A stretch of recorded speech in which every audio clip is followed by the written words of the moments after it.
the spirit thief.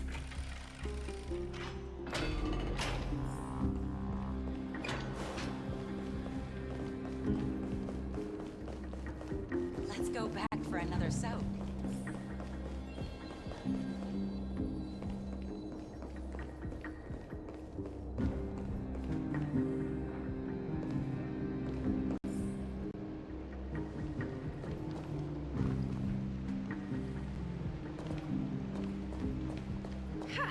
I'm even taller than Kessely now!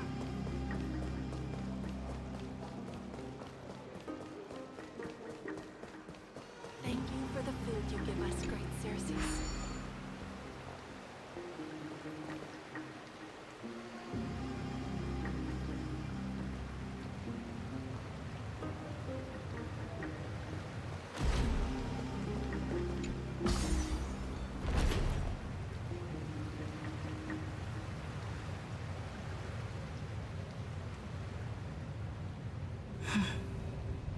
Miss Castoris, my lady, you're back. Hello. We have an important matter to discuss with Lady Aglaya. May we trouble you to inform her of our presence? My apologies, Miss Castoris. Lady Aglaya has just informed me that she has no time to receive anyone at the moment.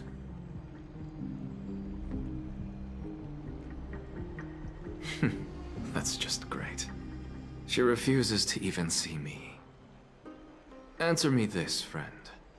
Did Aglaya order you to take me directly to prison? Who are you? Please don't jest. It's possible that she really is busy. Let's wait here a moment, and I'll try to contact her using the slate.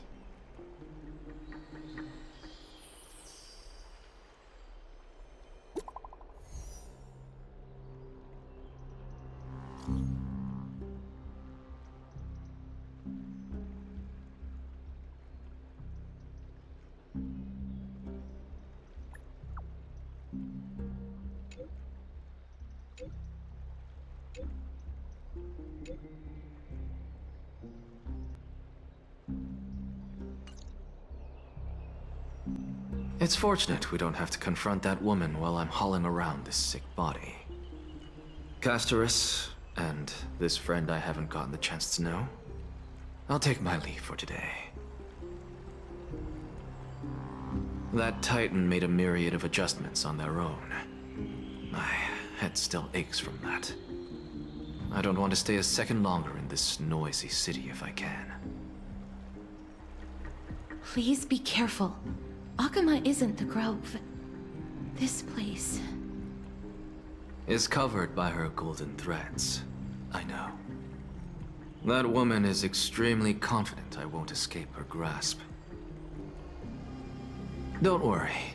As I said before, I'll mind my behavior. Miss, so many unexpected things happened on our journey to the Grove. We truly had no intention of putting you in danger, let alone face the Black Tide head-on. The Black Tide is not just an enemy of Akama, but all of Amphoreus. Even back when the forces of strife coveted the Holy City, their warriors still undeniably halted the Black Tide outside Castrum Krymnos. Nigador's core flame now sits vacant, and the Black Tide has returned. The Grove is an academic city with the best understanding of the Black Tide. It shouldn't have fallen so easily, and yet it was taken overnight, leaving the city in blood and tears, haunted by the spirits of departed heroes. The trial of strife is imminent. I pray Mighty will be able to steel his resolve soon. Lady Treeby once traveled across thousands of cities in Amphoreus to repel the Black Tide. But even they have no recollection of this powerful enemy in all their journeys. Perhaps the fall of strife has triggered even more terrifying events in unseen places. As for me, I detected a strong stench of death from that entity. But it wasn't because it had a connection with Thanatos. I'm afraid it's purely because it has sent countless others to their deaths. Speaking of Thanatos, Miss, there is something else I wish to verify with you.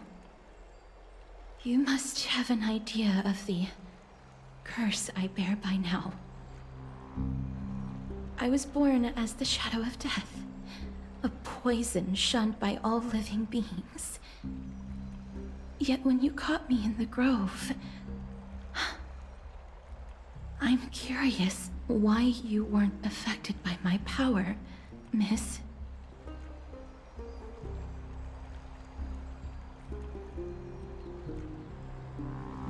That might be the case if we only brushed the very tips of our fingers.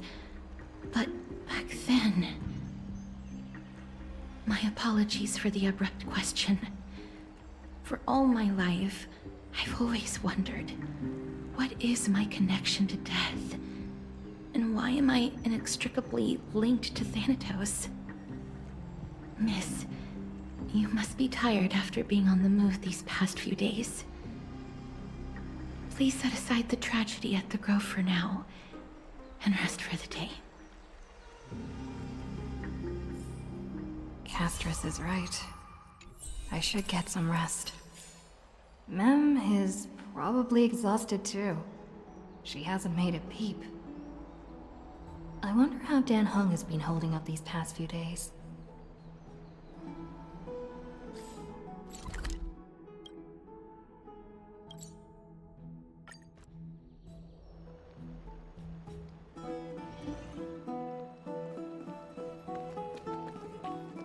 I'd love to go in and take a look. Oh, he looks like he's been well.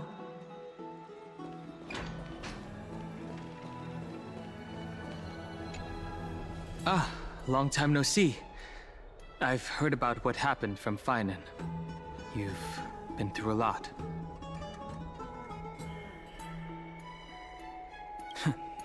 I wasn't expecting Amphoreus to temper the will of the Nameless. I was organizing logs.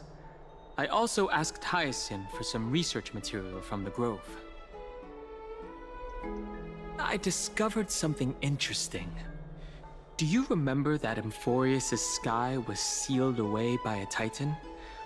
Aquila's presence keeps this world isolated from the rest of the world beyond the sky. It seems Hyacinth's ancestors were the sky priests who worshipped Aquila. Perhaps she can give us more clues to find a way back to the Astral Express. Nothing out of the ordinary happened in the Holy City in the past few days. I didn't have to talk to anyone either. It was kind of nice spending time alone. I'm afraid you'd probably find the task of organizing just as awful. You look tired. You should get some sleep before we set off tomorrow. Oh, by the way, I heard some rumors. If you're going to wander around, I suggest avoiding the hot bath.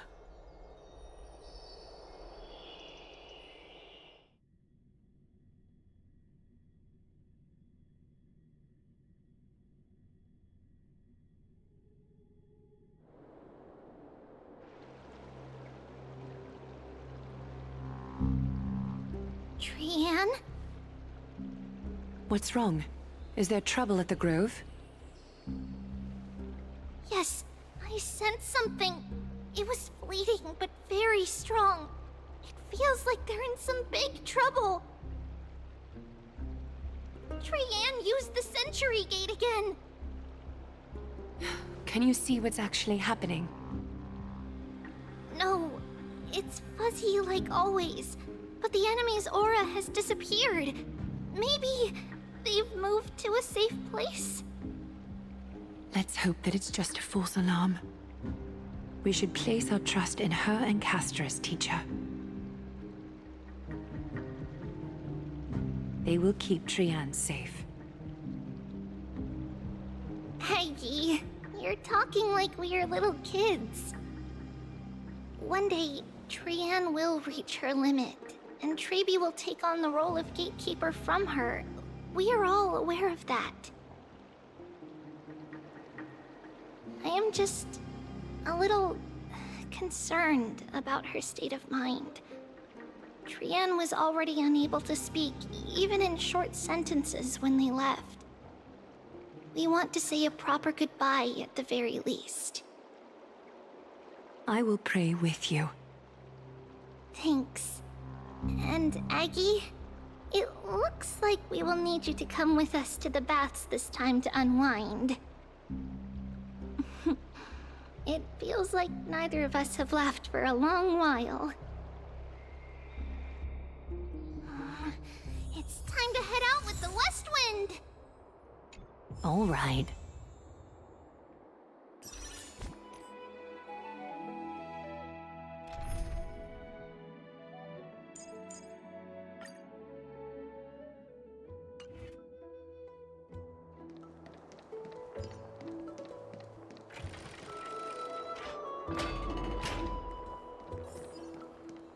Here's really hot and heavy. Has it always been like this?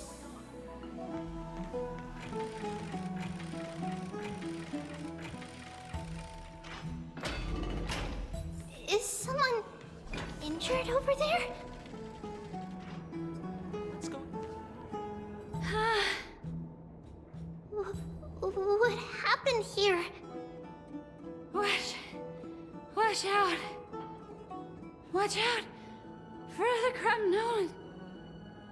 Kremnoan? This is their doing?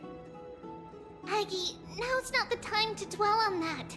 Let's help the injured people first. Excuse me! Coming through! Oh, you two are here as well. That's a relief. Even the Twilight Courtyard is involved? What in the world happened here? I actually just came to relax. But as soon as I got here, I saw all these people lying on the ground. I've examined them, and they don't seem to be seriously ill. It feels like they've just spent too much time in the hot water. Multiple individuals fainting simultaneously from the hot pool steam? Where is the manager of the baths? He disappeared, and no one knows where he's gone to. Some people have been saying that the Kremnoans are behind this. Lady Aglaya, what do you think about this? Let these people rest. The two of you, please come with me. Have you thought of something, Aggie? Yes. While their intentions elude me, it's time to bring this farce to a close.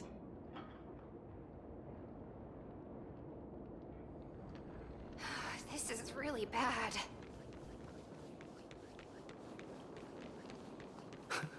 This is all you can do, huh?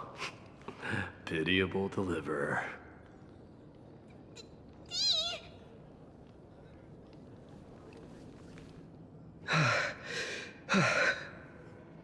Snowy!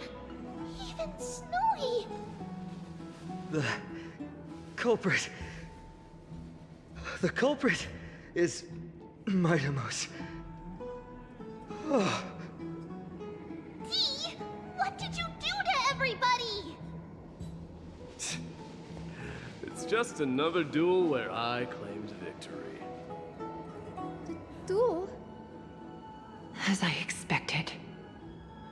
On the surface, these two are the mightiest warriors in the Holy City, but they're still impulsive youths at heart. Speak up, Mighty. Tell us exactly what kind of foolishness you and Finan indulged in this time.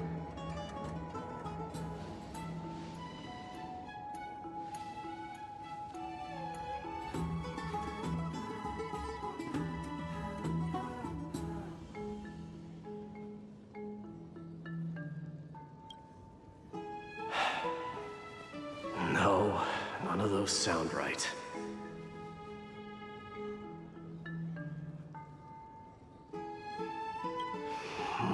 Forget it.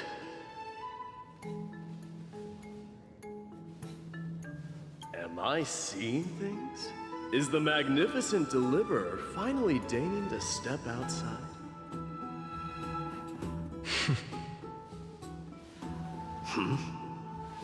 What kind of response is that? Nothing.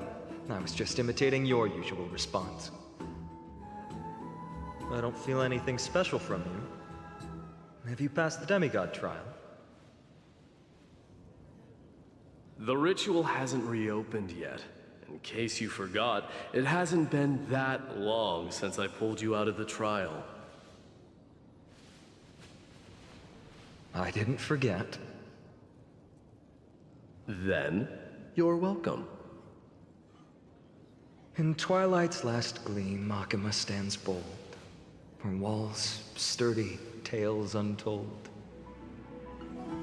Dreaming of her fruitful gardens, pilgrims arrive from distant lands. Figs and olives, oh so grand.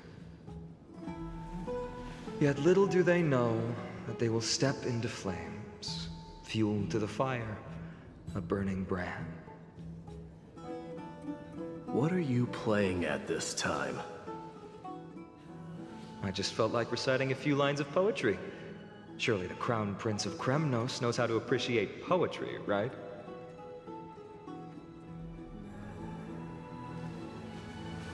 Kremnoans steer clear of such weak literature.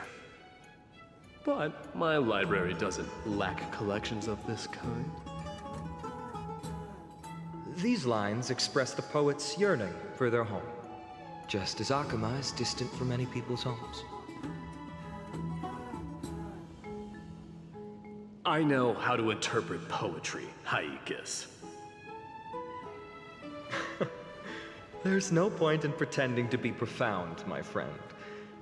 Thank you for helping me out when I was in a tight spot, but it seems to me that you aren't prepared for the trial either. Don't compare your situation with mine.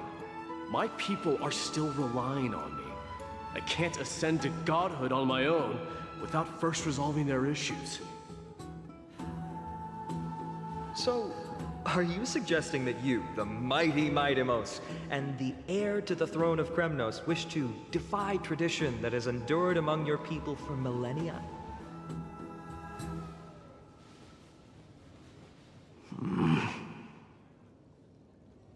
I'm still thinking about what I should do. Never mind.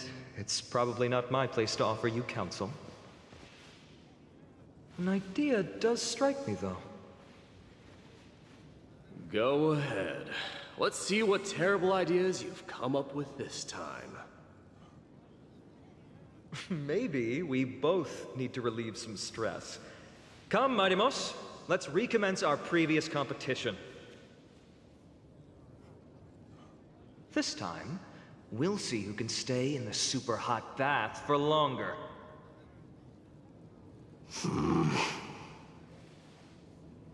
What? Are you chickening out? The phrase chickening out does not exist in the Kremnoan language. I just find the situation absurd, that's all. All-knowing historian, are you not aware that we Kremnoans use boiling water from sword forging for our baths? Looks like I'll have to teach you some royal etiquette today.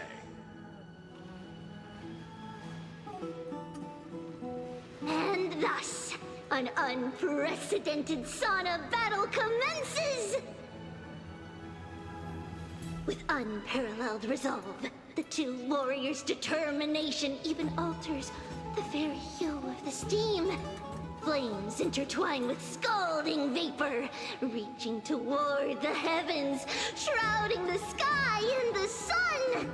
The spectacle is so magnificent that none dare gaze upon it directly.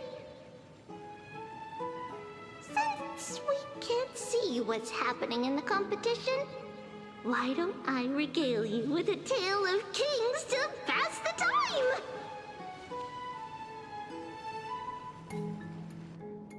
Do you recall the legend of the Gorgo lion mentioned by a certain veteran? The central figure, the main character, was not the sole sovereign of that land. An Oryx stood as its formidable rival.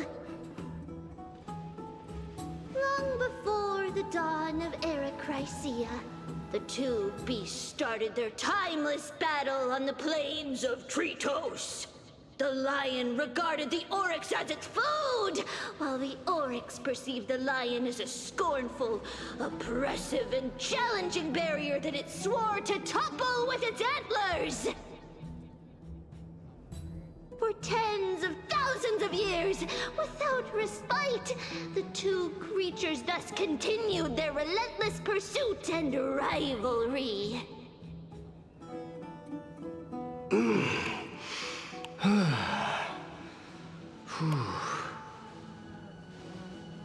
It fixated on its rival's fleeing form in the chase.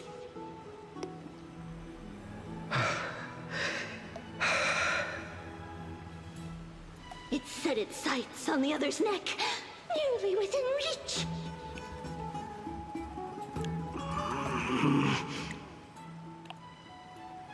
It was stuck in a corner.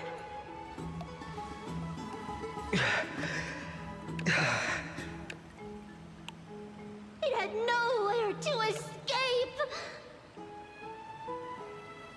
On the land of Amphoreus, some lives meet their end at dusk, some at dawn, and yet others are fated to perish under the blistering sun at noon. And at last, the most scorching moment of the day descended upon them. The formidable hand of fate heeded their call and arrived! My lords, would you like me to reduce the temperature a little?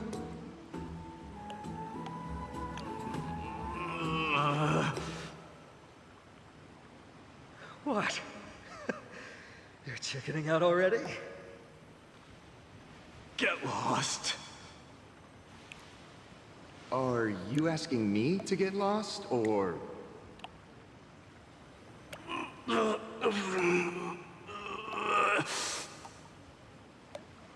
Do whatever you want.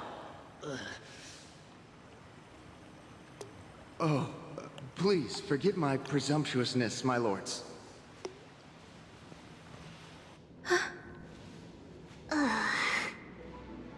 What a spectacle of folly. This is what you get for daring to challenge a Kremnoan without understanding your own place.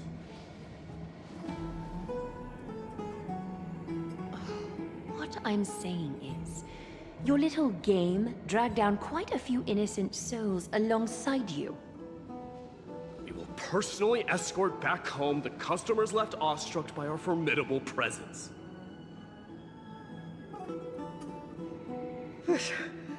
This isn't fair. You are wearing way less than I am. Is this the latest trend now? Getting into the baths while dressed in full armor? Don't look at me like that. It was he who challenged me. There is no word for flee in the Kremnoan language. Very well. Let us bring this farce to a close, shall we? Warriors, it is time to get moving.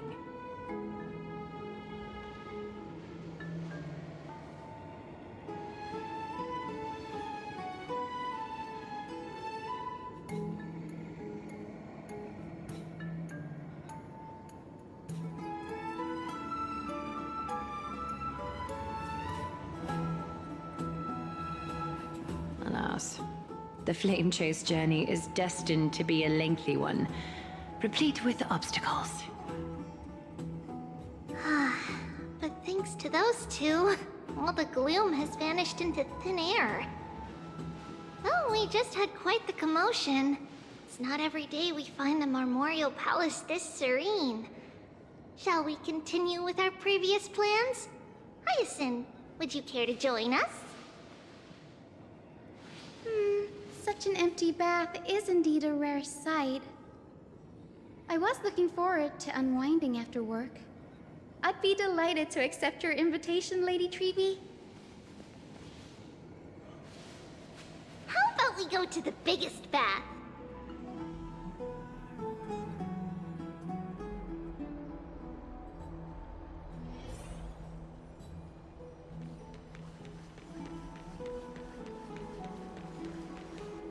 Let me check. The water temperature feels just perfect. So, how is the feeling of having the entire bath to yourselves? It's so good.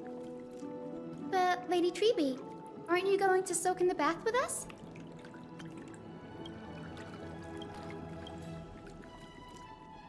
We will have to pass. After all, we've become children. Please understand that she can no longer endure the heat of this pool due to the blessings of Yanis. Oh. Are you curious about us, Hyacinth? I am, but something tells me that it might be better to change the topic. Don't get all nervous. It's not something we can't discuss. The truth is, a long, long time ago, we were a mature adult just like Aggie. Then, because of reasons, we inherited Yanis's divinity and gained the power of passage. And in return, the price we had to pay was the splitting of our soul. Each opening of the Century Gate intensifies the strain on Treeby and the others. They are gradually regressing towards infancy, both in body and mind. We don't know what awaits us at the end either, but anyway, that's why we've turned into children. In that case, when you opened that giant sentry gate above Akama during the battle against Nikador... Well, there's no way around it. We all know that the flame chase journey won't be a smooth ride.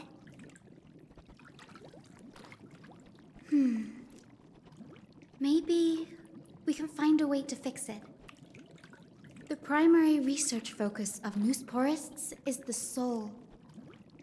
We explore its depletion and methods to restore dispersed souls. As long as research continues, there might be a breakthrough that can help. We will do everything we can. So your first reaction is in fact denial. You're indeed an Access student. I look forward to your good news, Hyacinth. Now there's another reason to look forward to tomorrow.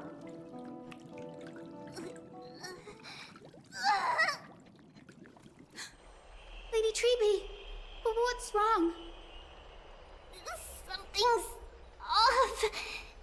It's that strong feeling again. Is it Trian? Wait, no. It's not Trian this time. It's Trinan. Trinan is in danger.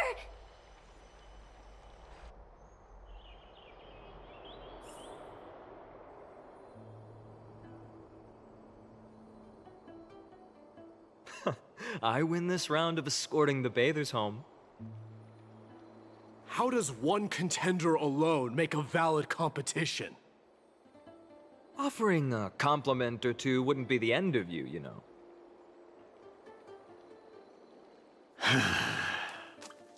Haikas. What is that word? Is that your native tongue? It means hyena. I'm likening you to a weak hyena.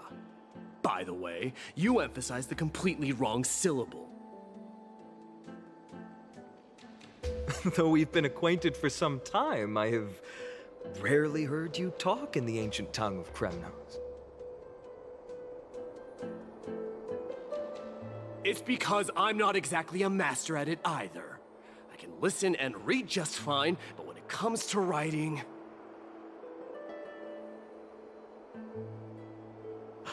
You can write?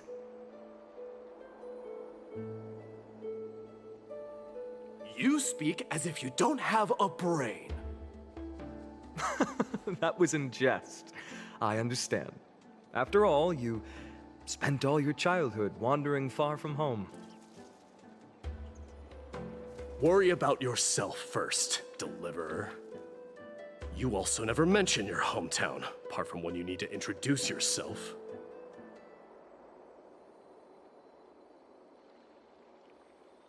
Well, it's because there isn't much to say. Aedes Elysiae is simply a tiny village that disappeared many years ago in the flames of war. The only times I get to see it are in my dreams, and in the trial from the Lance of Fury. I knew it. Yes, I saw it all. Aedes Elysiae ablaze with everyone. My family, friends, and my kin, lying in a sea of flames. A blood-red half-sun hung in the sky, just like on that day. And before my eyes, that murderer killed Cyrene. But I saw its form this time. A black cloak, an eerie mask, and a broken giant sword that carried an ominous aura. I fought it in the trial.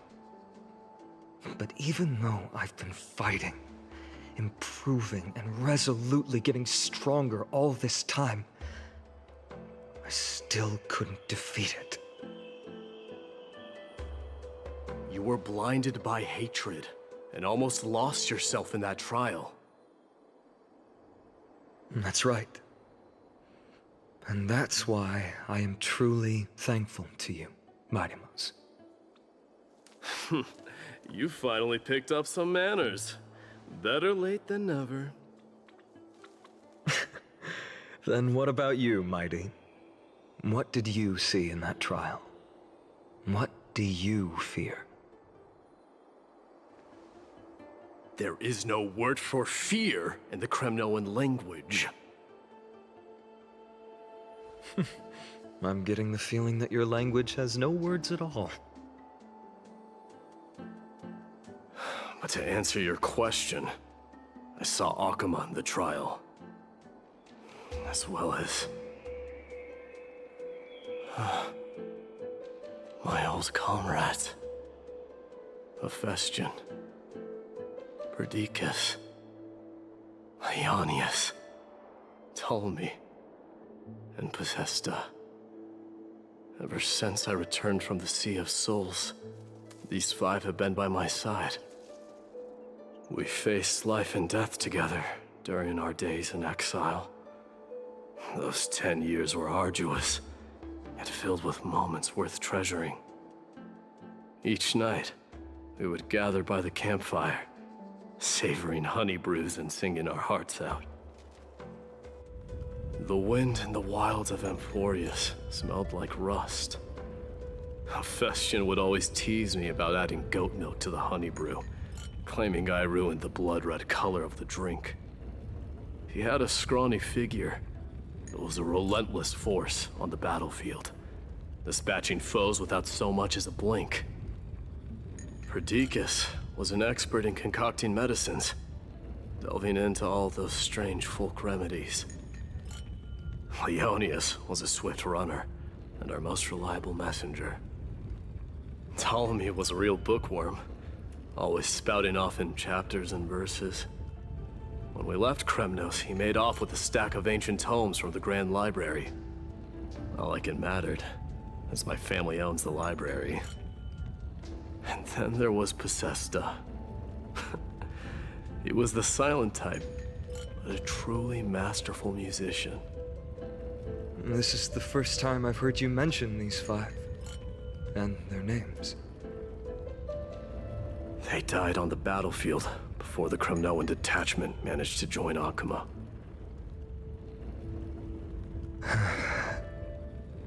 Perdiccas was the first to go. He was shot in the stomach by a poisonous arrow from the people of Ladon in the 2nd month of cultivation. In the end, his remedies mended all but himself. Midamos, do not mourn. I have achieved honor by bestowing a noble death upon the enemy. Leonius died in the 5th winter. Idonia's snowstorm lasted 3 full months. On the night of the fiercest storm, our foes launched their assault. Idonia. Is that the city Castorus used to live in? Yes. Those zealots were as fearless as Kremnoans in the face of death, but they lacked respect for honor. They cornered us in a bottomless swamp. Leonius covered for our retreat. They cut his legs off. He vanished into the mire of a foreign land, his body never to be recovered. This is perfect. Mighty Most, I can finally deliver the news of you ascending the throne to the Nether Realm. 20 dusks later, we finally breached the walls of Idonia and entertained the usurper's plea for peace. However, the rebels refused to surrender and set up an ambush within the city. Ptolemy and his cavalry met their end before they could even relish our triumph. Those obelisks that collapsed after being set on fire became their final resting place. My Deimos, please tell my family. It was not cunning schemes that vanquished Ptolemy, but the immense weight of Amphoreus' entire history.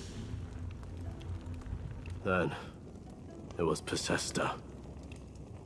He lured the enemies into the city of Aenionis with his melodies, buying us invaluable time. Our enemies, consumed by indignation when they discovered the trick, set the entire city and my soldiers on fire. His final words were recorded on a small clay tablet, fractured by the flames.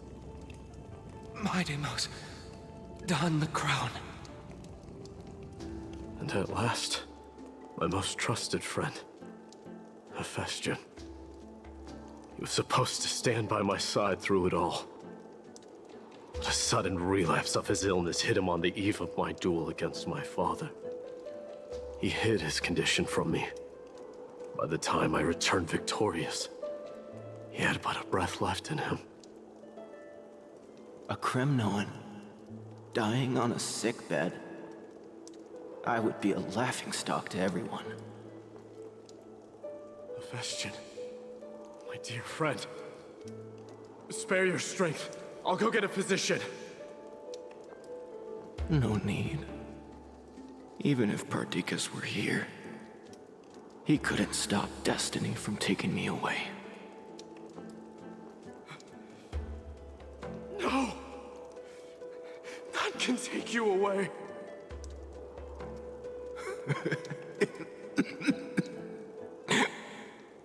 Midamos, our king, do not shed tears for me. It's not befitting of your status. Farewell, my dear friend.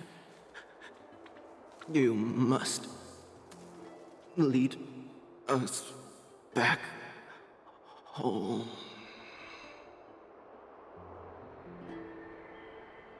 What a grave trial indeed.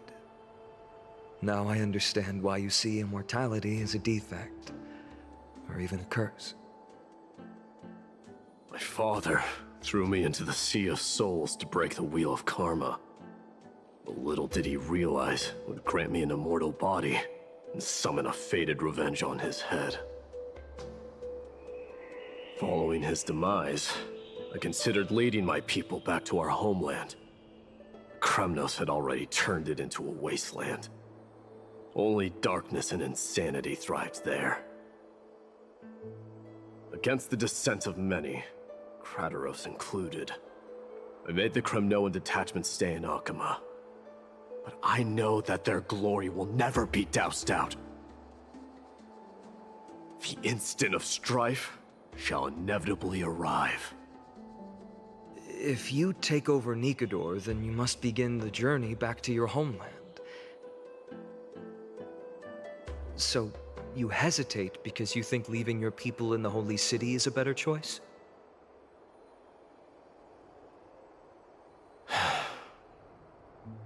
I don't know. But I have never been crowned. And those 5 were never endowed with any titles. None is aware of their glory. Your predicament is truly complicated. I don't know how I can give you any useful advice. Maybe you could seek counsel from more peoples, such as the Grand Craftsman. Cartonis' people seem to have been through comparable dilemmas. And that teacher of yours, Krateros? Dee, we've got a big problem! Big problem! Lady Triby, what's making you so flustered? Hurry up and go save Trinan! She got abducted by Krateros!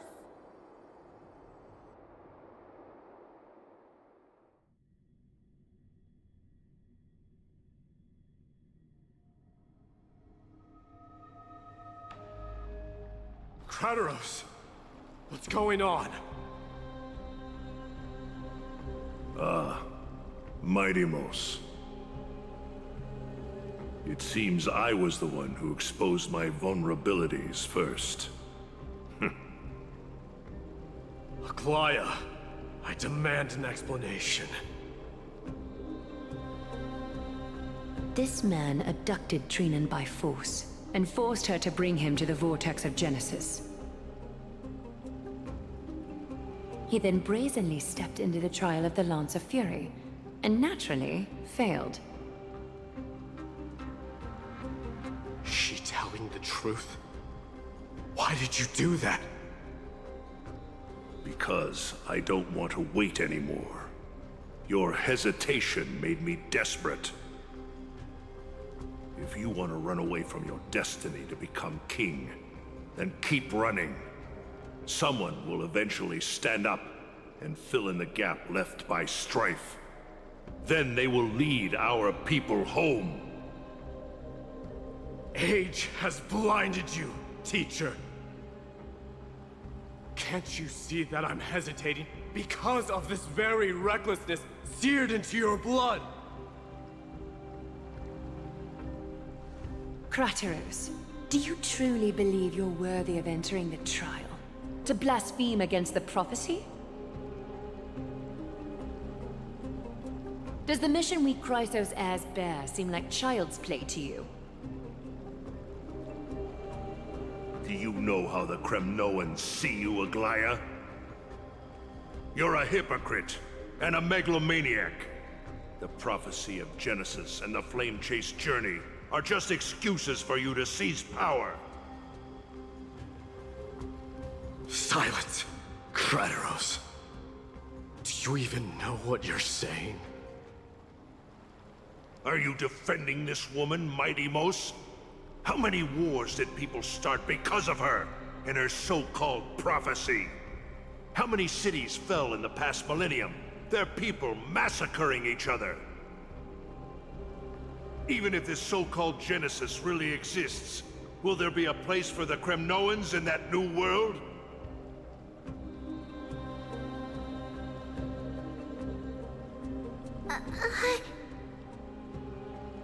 Are you done talking? By agreement between the Chrysos heirs and the Council of Elders, those who trespass upon the vortex of Genesis need not be tried by the Council. I am allowed to pass judgment alone. Krateros, your actions are unforgivable. I hereby sentence you. Aggie, wait! We have a proposal! Someone has to resolve this conflict between the cities. Lord Krateros did not use violence to harm us. We can sense that his anxiety stems from his concern for his people's future.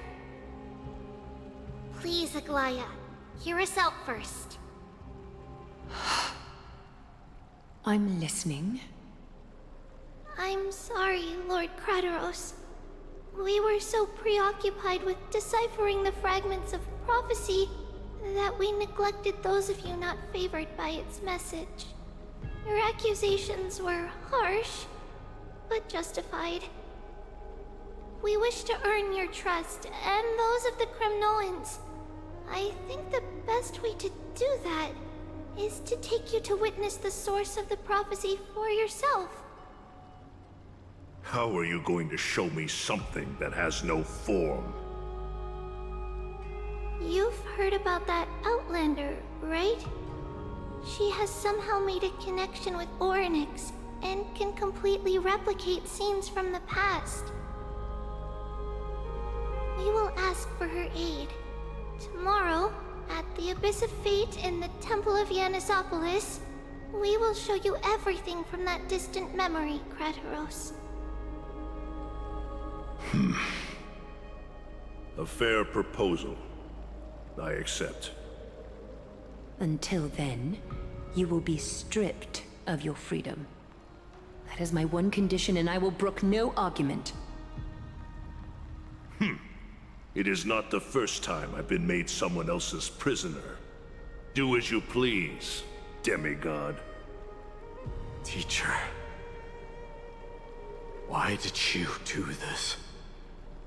Forgive me, young master. But I just cannot wait any longer. Ever since your father died, our people and I have been waiting for a day to revive Kremnos. We placed all of our hopes in you, but never received an answer.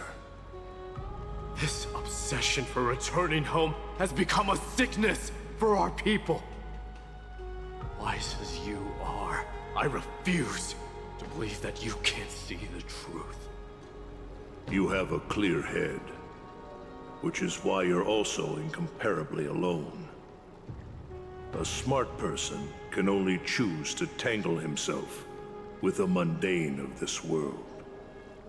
If you're truly capable of leading our people beyond this blood-stained fate, then prove it to me once more, Mighty Mos. Just as you did back then.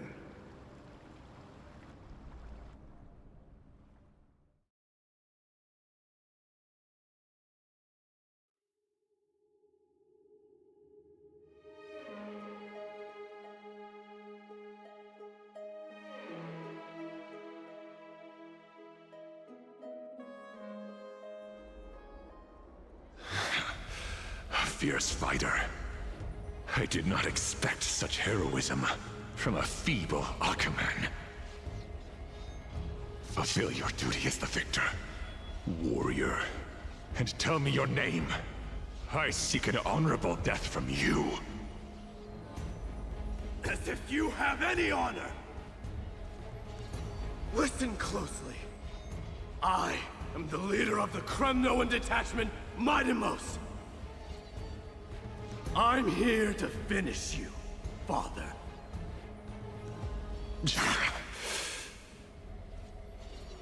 It's you. The beast spurned by all. So you did defy death. The prophecy was true.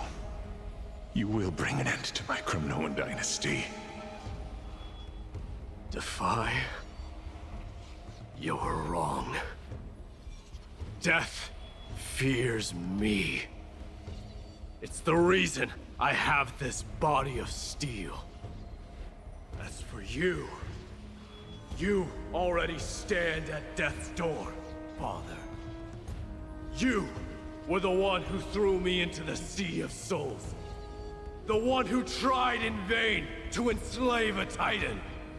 And the one who desecrated the body of a god. Haikis! You're a weak king. So weak that even the lowliest hyena is a more noble existence than you. And now, fate's reckoning is upon you. Then swing your blade. Take my crown. Coronate yourself with an old king's blood and inherit it all. Become the new rightful king of Kremnos. No. I don't want the crown. Listen.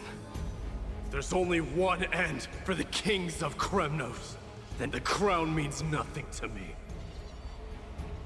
All I want is your life. To avenge Mother and my comrades. But the walls of Kremnos won't fall with me. Do you truly think you can escape fate's grasp, my son? You and I, we're both the same. We feast on strife and fear. Now kill me! The son of Gorgo is destined to be crowned in blood!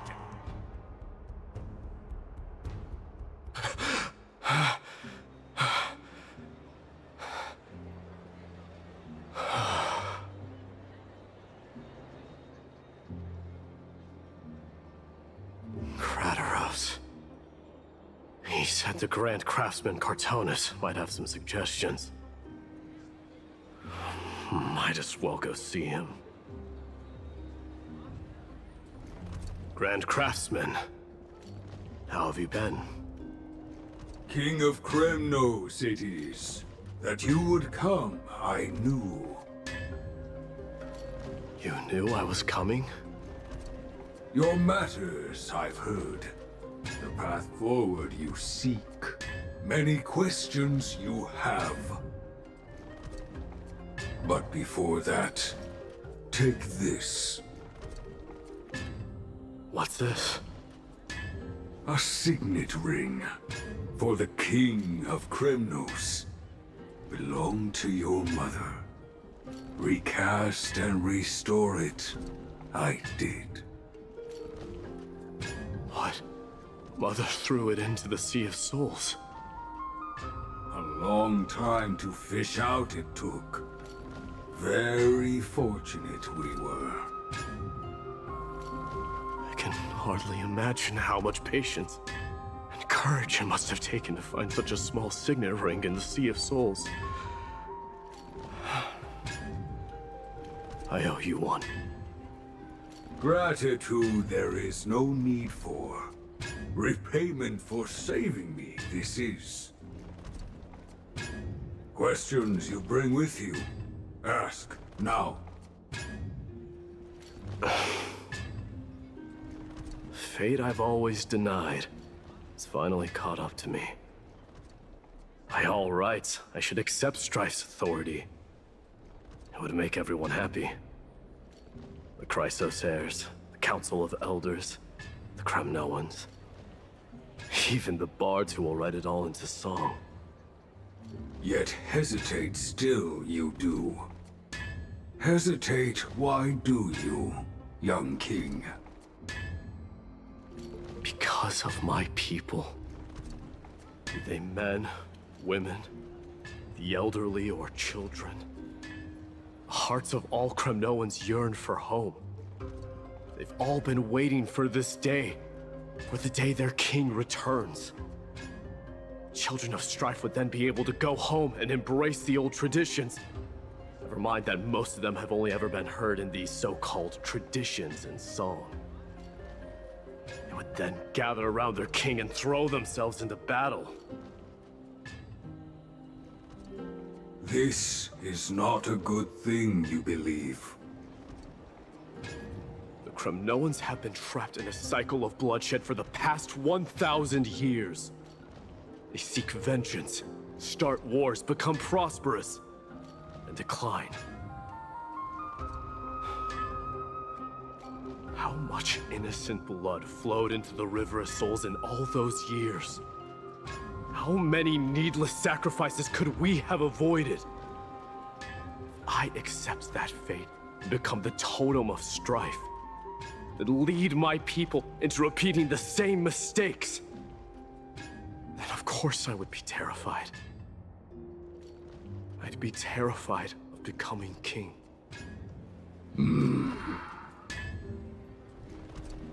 A different kind of Kremnoan you truly are.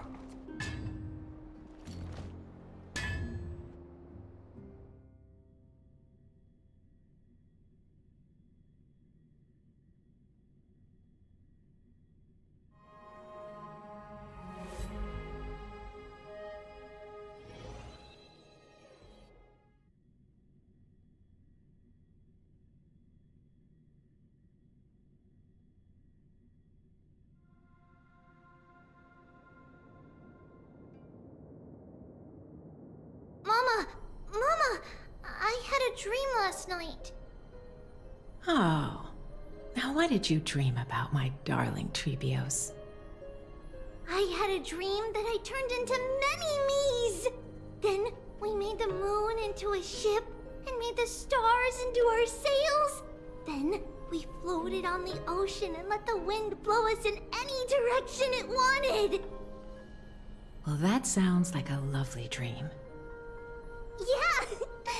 The ocean and the sky were really, really dark, but there were so many of me that I wasn't scared at all because we'd all sing together. The ocean wind blew us onto an island where the wind tasted like flowers. There were bleating sheep and chirping birds inviting us to be their guests. There were so many animals on the island, but none of them ever fought. Giannis's holy maidens can receive guidance from the God of Passages. Perhaps what you saw in your dream is a divine land somewhere in Amphoreus. You think so? What's wrong, Treebios? You look unhappy. Because on that same island, I saw a dark mountain on the other side of the ocean. And it was very, very tall. The mountain looked alive, and it kept getting closer to the island. Then I realized it wasn't a mountain, but a very, very tall wave made of water. When the wave smashed against the island, it looked like it was going to eat the island up. The small animals tried to chase it away, but they couldn't stop it. Then there was a bang and I woke up. A dark wave. Mama, does something that scary exist in real life? Yes. Unfortunately, it does exist in Amphoreus, but it's very far away from our temple. We call it the Black Tide, though it has nothing to do with water. It has no shape or form, but it can swallow up animals, humans, and even titans, turning them all into monsters. Oh, the Black Tide is a baddie. I don't want everyone to turn into its food. Can't we chase it away? Of course, my dear. You only need to behave well and listen to what the adults tell you. Study all the knowledge and etiquette you need, then grow up and become a proper holy maiden. The divine Giannis will then give you guidance and help you light the way for the people. Wow, I'm gonna eat a lot and study a lot and become a holy maiden. But Mama, you said the Black Tide can swallow up Titans too. What do we do if even Yanis is eaten? If that happens, then the Holy Maiden will have to be the one to guide people on the right path. After all, we are the human avatars of the God of Passages, yeah? Yeah! But one person alone is not enough. Once you're older, you'll make a lot of friends. You must do your best to unite them, because that's also our duty as priests. Friends? Are they also like me and Mama with pretty red hair? They might not, but they'll certainly be just as smart and kind as you. Mama? Am I dreaming? Don't be silly, dear. Of course you're not dreaming. I've always been by your side. What? Now be a good girl and call your friends over too. Let's play hide and seek, just like we used to, okay? My Trebios is the smartest girl. I'm sure you remember where everyone is hiding. The voice sounds so far away. I don't remember. Who am I looking for? Your friends, who will chase the Black Tide away alongside you, of course. Is this from my childhood? I don't remember.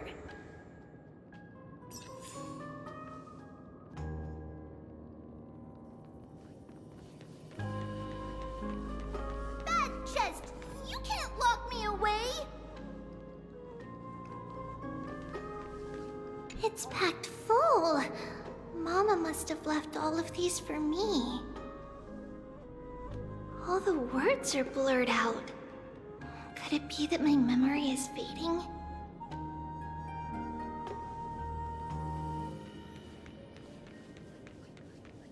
Use the spindle to connect everyone.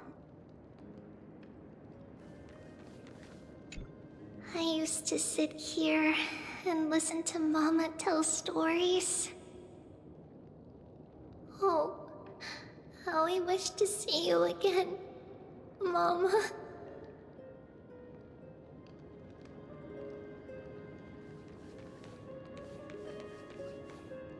Am I dreaming?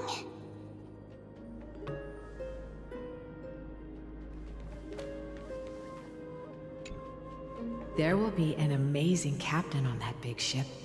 She's cheerful, optimistic, bold, and cautious. She'll be able to get everyone together. Wow, that's amazing! Can I be the captain? Of course you can. But you'll find someone else who's better for the job, my dear. I think that person lives in a beautiful temple that sits atop a hillside, covered in golden fig trees. There's a noble girl there who's very smart, but also very delicate. Just like Mama? Perhaps. But before we find the captain, the ship also needs someone who can navigate it. Who could that be? Let me think. I know! She's Trevi! I named this doll after myself? I don't remember it all. Is this a dream? Or something that happened in the past?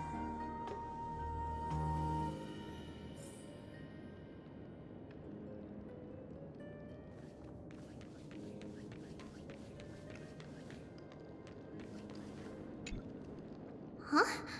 Why is this doll inside a chest?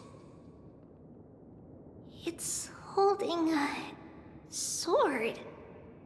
Why? Many years later, many brave warriors will board this ship. They're skilled combatants who fear no danger. Ooh, I can learn how to fight too and protect everybody! Silly girl. You're Yanisopoulos' holy maiden. It's not your duty to fight.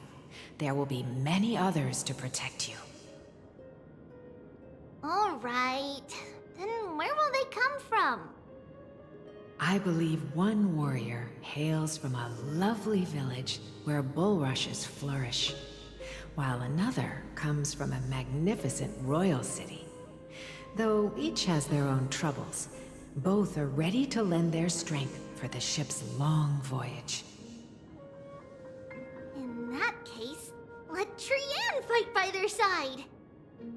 This way, they'll always stay on course! How could I have known the name Trian back then? Was it just a coincidence, or...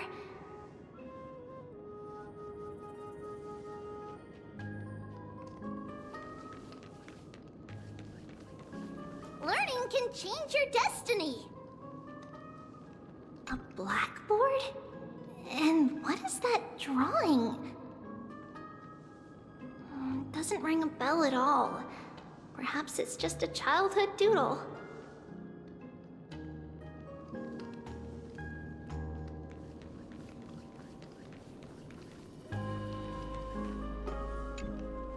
When navigating at sea, you need to know both astronomy and geography. Isn't Yanis's knowledge enough? Oh, sweetie. The ocean isn't like the land. It's easy to get lost. That's why it's important to learn to recognize the miracle of Aquila. Alright! Even though my brain is already super duper smart, I'll still try my very best! Circe also favors children who try their best. They will send a wise scholar as everyone's teacher to help you reach your dreams. I want to be a teacher too! Oh, wait. I'm super duper smart. So I want to be the teacher's teacher! Why not? But if you're going to be a teacher, you might need to tone down that hyper energy of yours. Then Trinan can do it! She's well behaved and would make a great teacher! Mama and the others always said that I had a great memory. But now, I can't even tell if this is a memory or a dream. Come, let's line them up.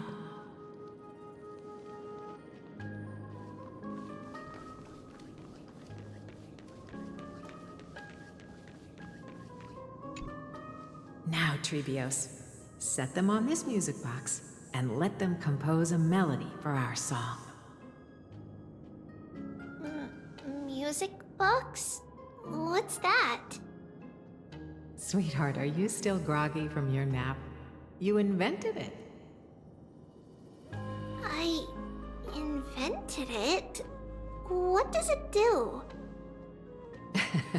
Oh, my lovely Trebi. You're usually so bright. What's gotten into you today? Well, you might as well see for yourself. Put your good friends on it and see the wonders it can do. Put the dolls on.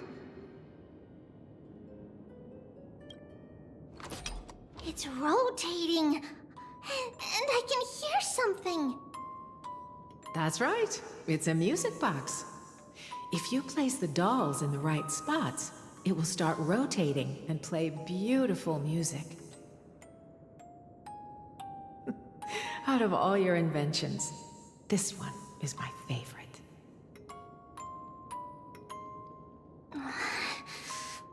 I don't remember. It's all right, my child. I'll sing along to the tune, and it will help jog your memories. Happiness abounded in this lush land by God's chosen. Giants raised their glasses in a toast, beheld by the 12 constellations. 3 carved the heavens and the earth. 3 wove the threads of fate. 3 molded life with their hands, and 3 guided calamity's gate. They declared the world too unstirring, hence wished endless laughter upon the living. Thus you and I were created, with words and song to weave, and love and intimacy to give. Thus creation was complete. Who then will bear the weight of humanity's souls, to lighten the steps of the living as a whole? O great Kephale, all-knowing Father of stature so tall, yet low does their gaze willingly fall. With light of dawn heavy upon their shoulders, golden blood spills unto the land, converging into a boiling river that flows to the heroic heirs of this world.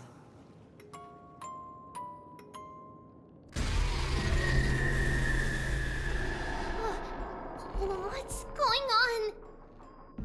Oh, Yanis, please lend me your ears. In the black mist, as death and fate draw close. On the bloodied earth, the living dead, but ghosts. What is this world? It mirrors your maze-like fate. What is this world? A silent lament without a trace. What is the past? Wandering ghosts that linger. What is the future? Souls scattered by fate's finger. What is the start? A voyage born in solitude. What is the end? A spirit, lonely and subdued. Lonely and subdued. And subdued. And subdued. Subdued. Subdued. Subdued. Subdued. Subdued.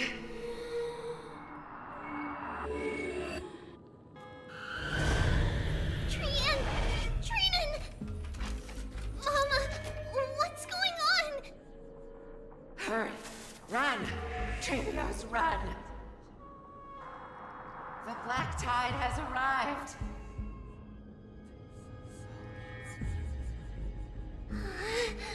Where can I go?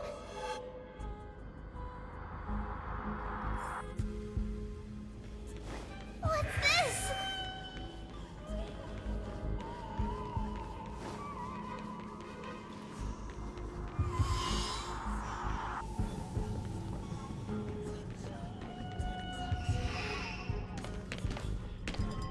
Why?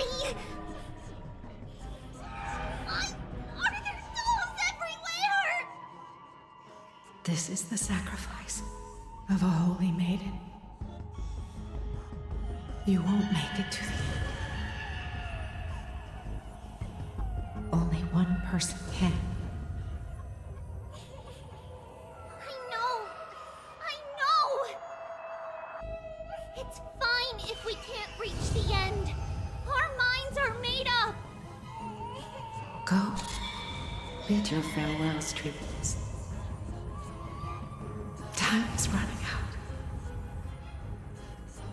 Mama, are you going to leave me? My sweet girl. I will never leave you. But remember this, Trailblazer.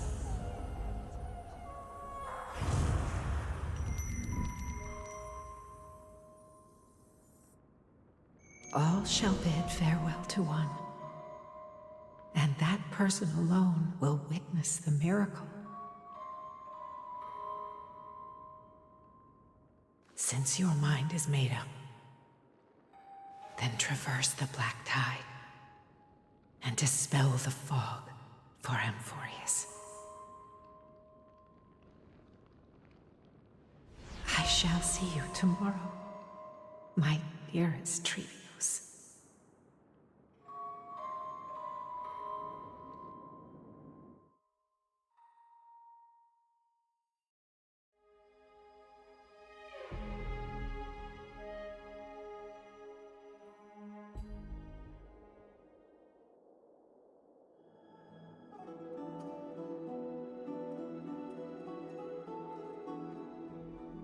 Mama!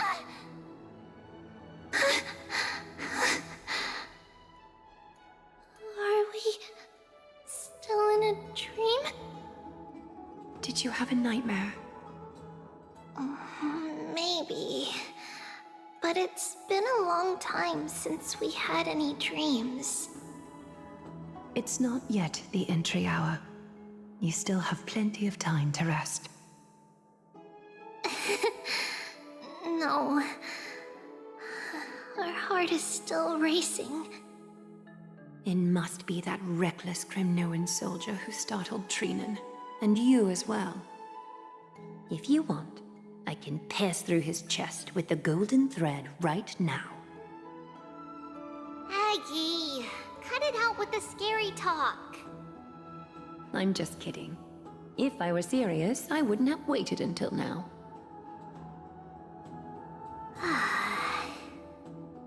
Do you want to talk about the dream?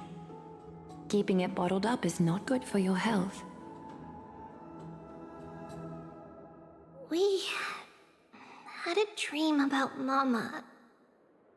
The dream itself was nothing. It's just the timing that feels a bit unsettling. You mean... It's Trian. Even if we refrain from ever using the power of the Century Gate again, her soul continues to slowly drift away from her body. There isn't much time left. Perhaps it wouldn't be such a bad idea to let her relinquish her role as the gatekeeper and live out her days as a carefree child. You have a point, Aggie, but our decision has already been made on that matter. I believe there's still another way. Souls will be spent until they dissolve into dust. Such is our fate. Once we had a whole and connected body. If that body were a tree, then its trunk and branches would share the same fate, decaying at the same pace. Now, we are fragmented into numerous selves. Despite the absence of a trunk, we are offered another possibility. We can choose how our branches will perish in a way that is most beneficial to the Flame Chase journey. Compared with saying farewell to one person, watching many fade away before me is even more sorrowful. But advancing is the destined end of Yanis's trial. There's no retreat in our path. Don't feel sad about saying goodbye to us. We've already agreed on this, right? It won't be long before I forget what sorrow tastes like.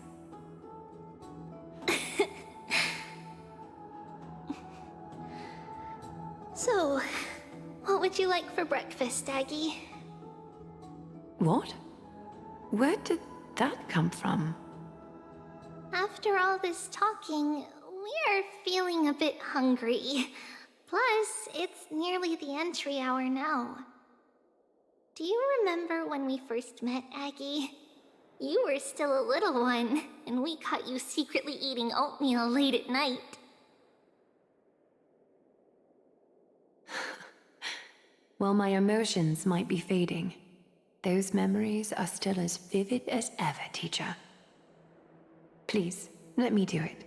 What would you like to eat? It's fine! Leave it to us. You should rest for now. It won't take long, and we'll call you when it's done. In that case, thank you. Then, see you tomorrow.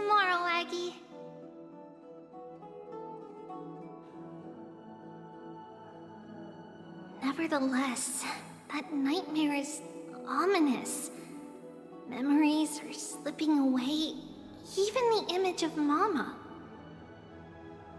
Just as expected, another trip must be made into the abyss of fate. Hopefully Orynyx will be willing to help us.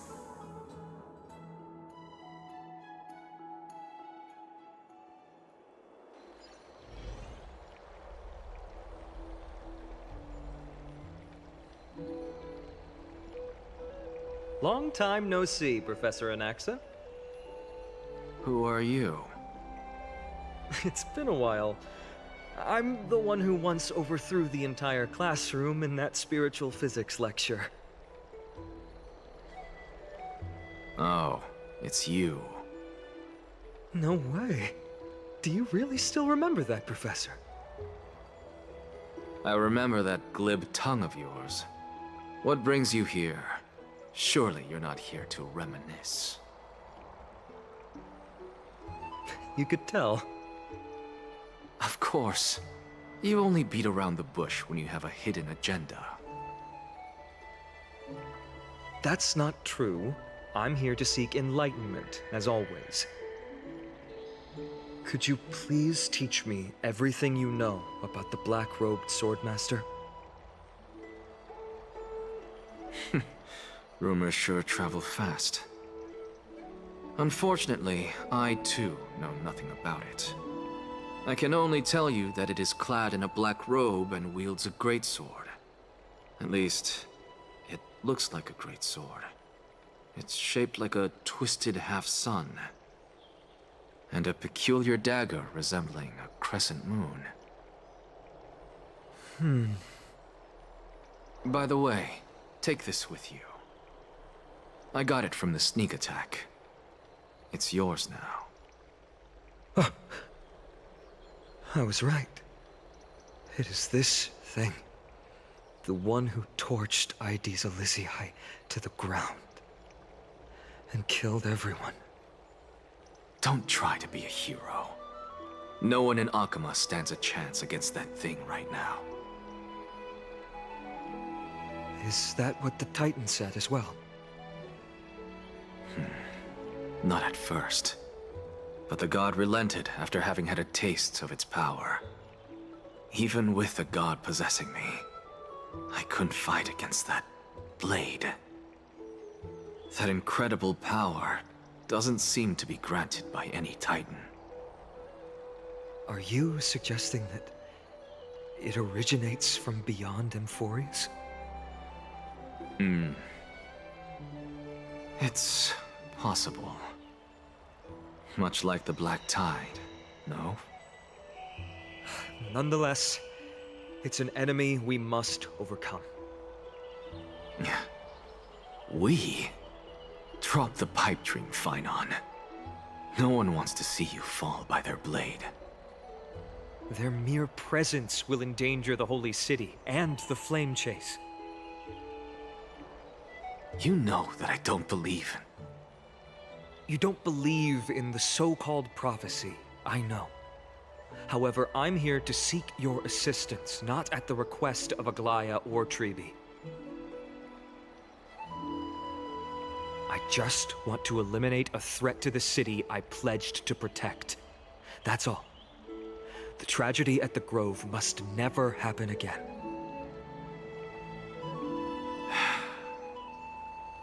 Take a seat.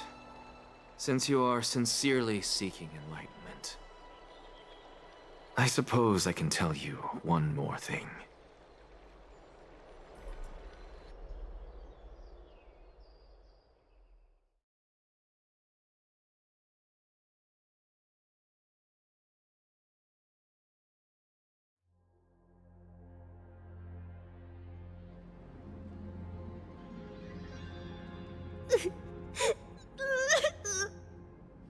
What's wrong, Trian? Nothing. Just remembering what happened at the Grove. Monster in the black cloak. So scary. Everyone in danger. Nightmare. I can't forget.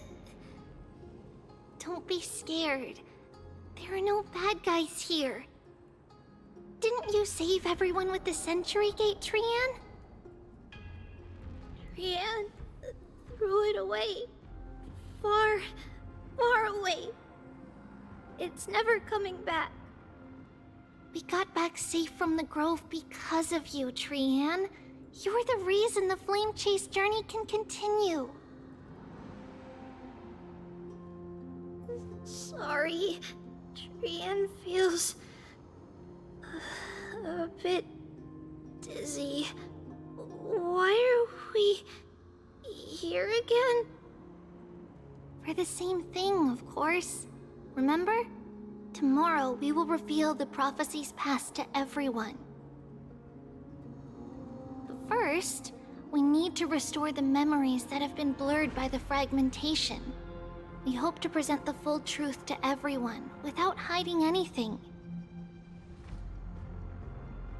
Since Yanis caused the fragmentation, we can only turn to another Titan, Orynyx, for help. Also, remember to get breakfast ready for Aggie before the Lucid Hour tomorrow. Oh, yes! Trian remembers now. Oh, on that note, we had better prepare some saffron before we meet with the Titan. Saffron? Huh, it's an essential offering for rituals in the Temple of the Three Fates. You think we shouldn't go to Orynyx empty-handed? Yes, it's also a symbol of Yanisopolis. If we are to replicate memories, we need to use something that has experienced those days. And when we first met Aggie, we added that to the porridge we made for her, and she really loved it. I see! It's like killing 3 birds with 1 stone! But it all depends on whether Orynyx is willing to help us. This could be a problem.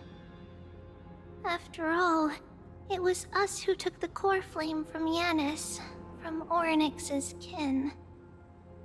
We will have to give it a try, if there's truly no other way. In our current state, we probably can't do anything to them. We'll cross that bridge when we get there. Leave it to Trian. Trian knows how to play cute. In any case, let's look for saffron first. I hope there's still some left in the temple, untouched by Nikador's soldiers. I remember that aged saffron is preserved in sealed jars. Let's be on the lookout as we go.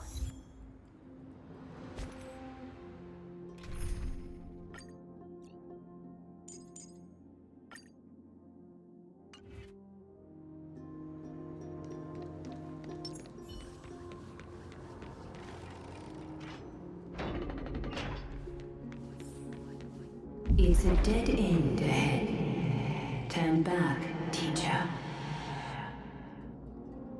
What? Aggie? No, it's an illusion.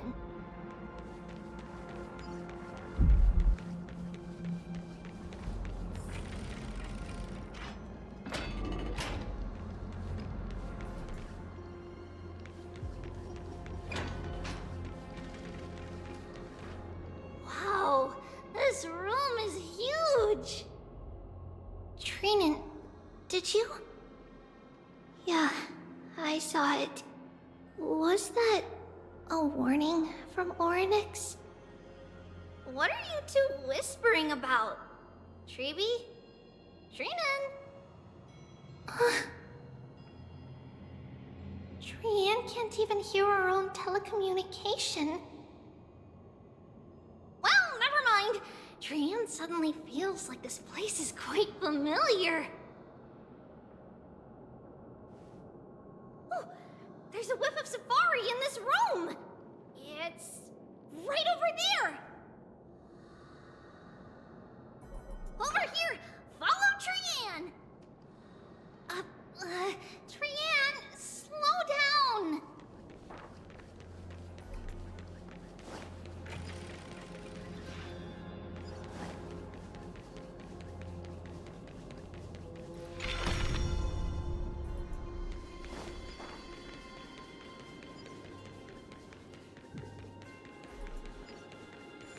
Even if separation is our fate, a futile death is not the solution.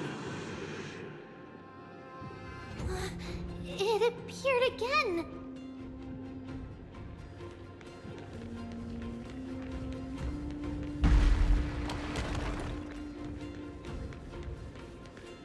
Right here! I summon thee, Orynyx! Stir up ripples of past reverie! Something's appeared! Wait, we should read it first.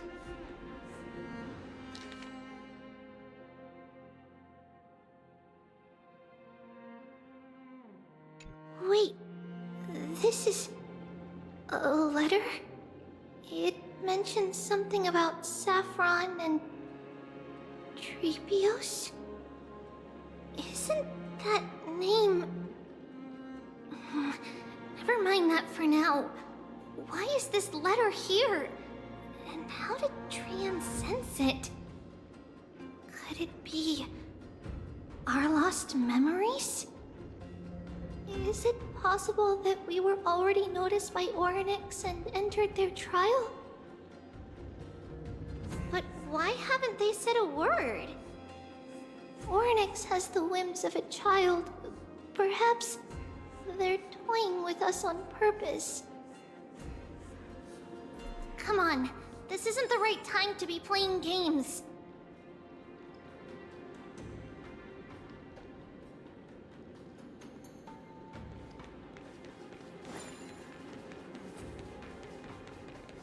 Separation and death are two sides of the same coin.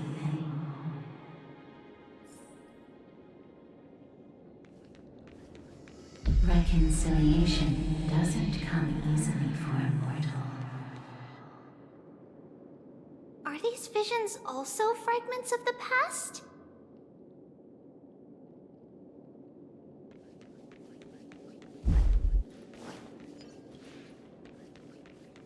Treeby! Trinan! Look what I found! Is this the safari? Coming! We'll take a look.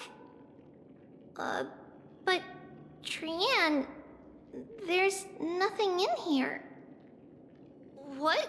It was right in the stolium. Huh? There's really nothing here. That can't be!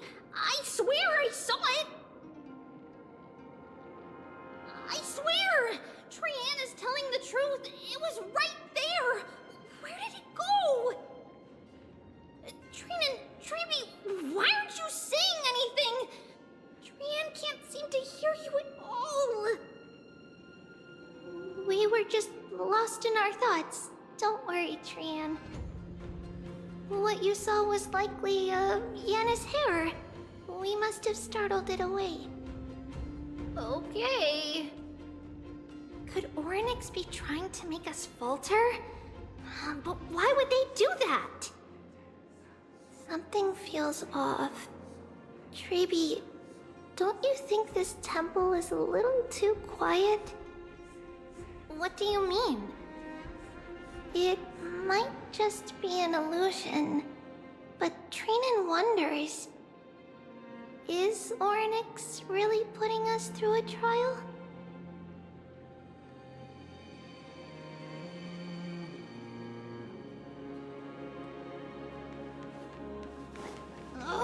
Still no luck finding any safari.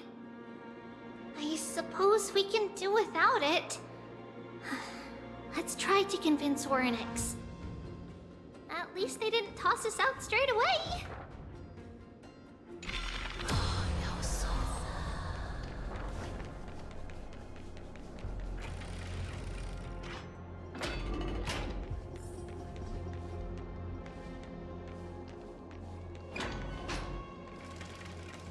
Whoa, Treeby, Trinan, look at this! So cool! There are so many of us now! Trian!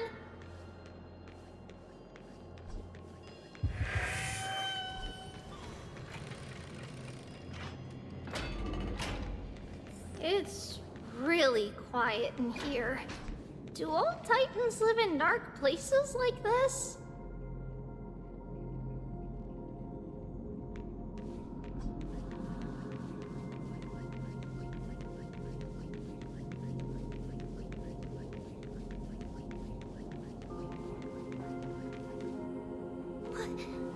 What's going on?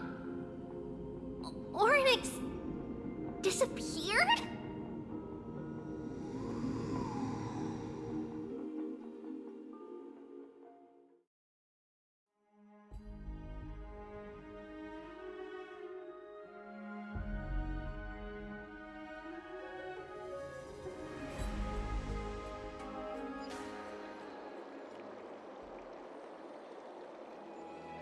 Are you saying that the black-robed swordmaster is not just tied to the Black Tide, but is also hunting for core flames everywhere?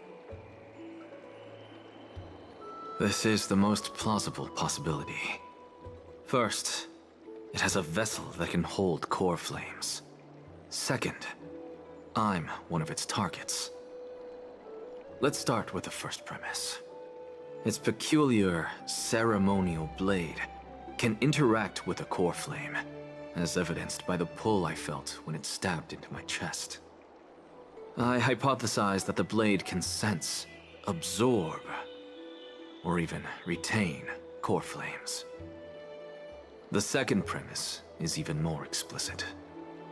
When it was engaged in fierce battle with many of us and was heavily distracted, it remained consistently focused on me. Or rather, on the Titan Circes inside me. So it's plundering the flames. But if your argument holds up, wouldn't they be headed to Akama soon? The vortex of Genesis is full of the Titan's core flames. Not necessarily. Let's call that person the Flame Reaver for now. If my presumption holds, that person has 3 targets. The first target is me. The second target is Oryx, who hasn't yet fallen. And the third is Akama and the Vortex of Genesis, where the core flames are housed. But I suspect Akama won't be their first target. Kefali's core flame is guarded by the Council of Elders' arcane power. And Fagusa's water curtain should be able to block out any external perceptions. What about Thanatos and Aquila? Their core flames are yet to be restored. The whereabouts of Thanatos remain a mystery to all. As for Aquila, can you fly? No, I can't. Why are you asking that? Can that Swordmaster fly? Good point. But what if they do grow wings? If they had wings, I wouldn't have made it out of the grove alive. That's a relief. Anyway, since the Flame Reaver has 2 targets, we need to move fast.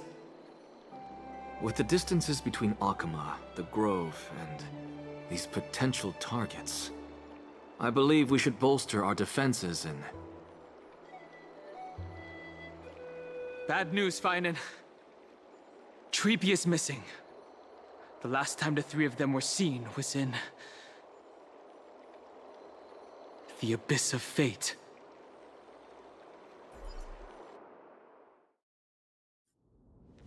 Oryx! Are you in here? No response at all. Did they foresee that we were coming and hide in the fog, or...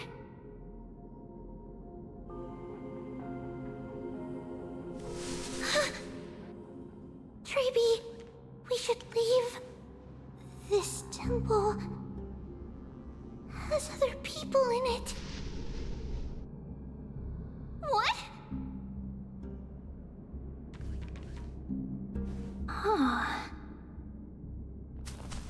Listen, footsteps. Fast ones. 3 or 4 people coming this way. Come on, we need to hide. Whoever they are, we can't let them see us. Treeby, Trainin, come check this out. What's this? Trian feels like it's so familiar.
Where am I?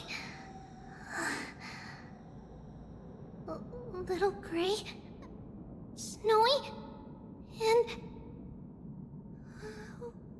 Wait... Where's Trian? Is she back?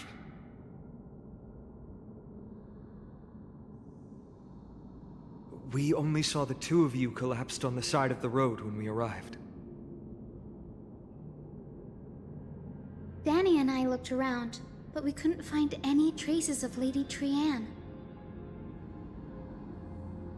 What about the black-robed swordmaster? Blast it! Of course it's them. We were still too late. I fear something bad has happened to Orynyx's core flame. Then, Lady Trian... She doesn't have much divine power left. We can barely sense anything.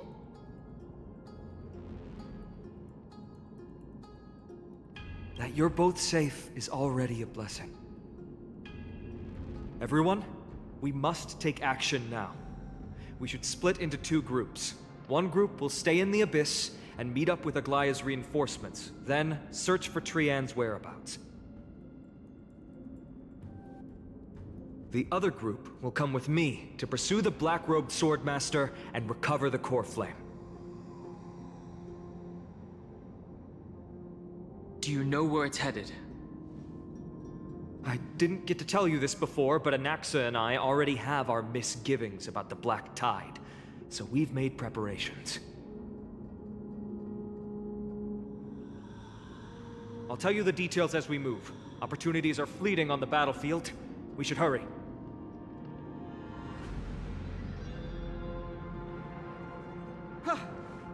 Lord Finan! Lady Treeby and Lady Trinan. I'm glad you're all right. Did Aglaya's people get here? Yes. Lady Aglaya already knows about the situation and sent along a message. Finan, I understand that Swordmaster is of great importance to you. But if you charge in without a plan, I fear that you won't be the only one who dies in vain. I understand. Hatred is a hero's deadliest poison. I have no intention of fighting alone. If that Swordmaster really is related to the Black Tide, the Chrysos heirs must not take them lightly. I have indeed planned to return to the Holy City and discuss the strategy with Aglaya. We'll need all the help we can get for this encirclement. Why don't we split up as previously discussed? Hyacinth and I will stay to regroup with the reinforcements. You go back to the Holy City with everyone else and tell Aglaya about your plan. Trinan will stay in the Abyss too. That way, both sides can communicate with each other if anything happens. Thank you, everyone. Partner, Treeby, let's go.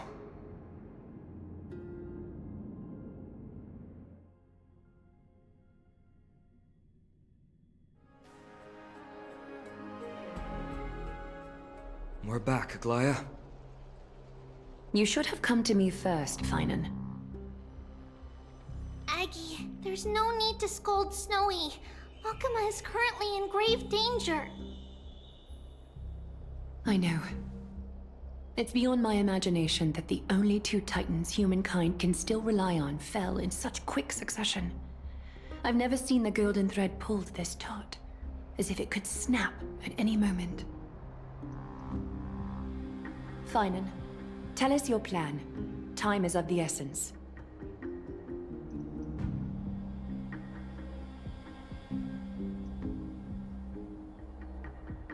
This being is not just hunting titans, but taking the core flames too? Yes, just like the Flame Chase journey is doing. Professor Anaxa thinks the Flame Reaver's arrival is likely a sign the Black Tide has spread further. Regardless of whether you're right, this being is still far more aggressive than we expected. But its madness is also an opportunity for us. If its goal is the core flame, then that means us humans can lure it into a trap. Anaxa had already left the Holy City with Cersei's core flame while we were on our way to the Abyss, so he can make preparations for the battlefield. Tell me, what makes you think this won't end with us losing another core flame? Because this time, the power from beyond the sky is also at our side. She is the key.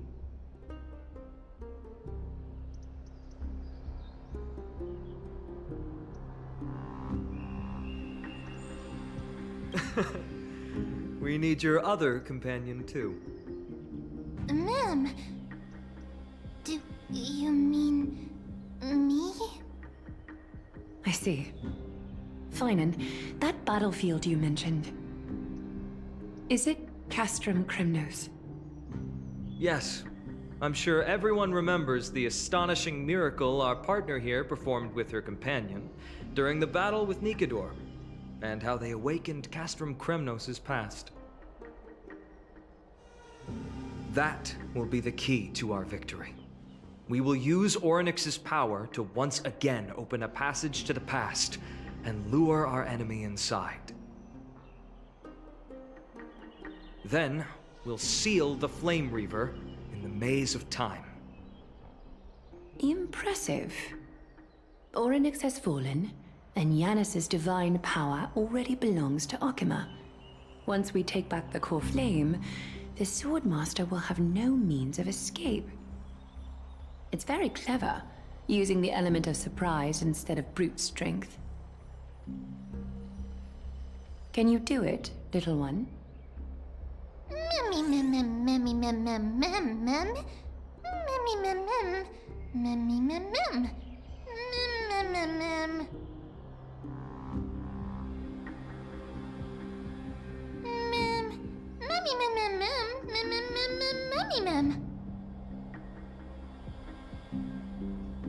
Yeah.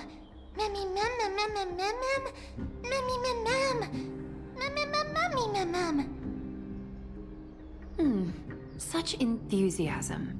I'm glad to see you're confident. By the way, the Council of Elders declared a state of emergency when Treeby went missing.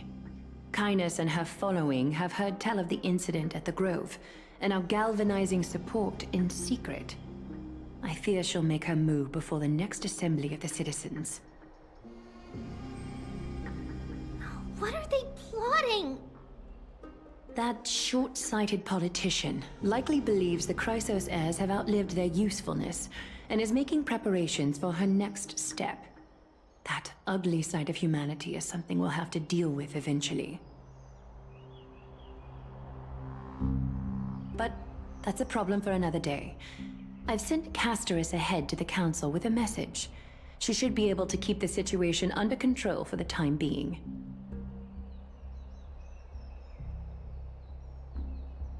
Finan, it is my hope that we can come to an understanding on this. We must take down the Flame Reaver in one go and retrieve the core flame, and in doing so, grant ourselves an advantage against the Council of Elders. Of course. You may count on me to lead the charge.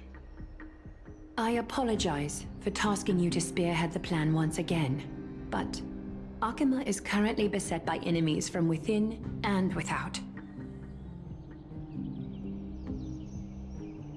The situation brooks no delay, and we have precious little time to confer and discuss the plan with you. That being said, you are the key to our success, and I shall respect any decision you make.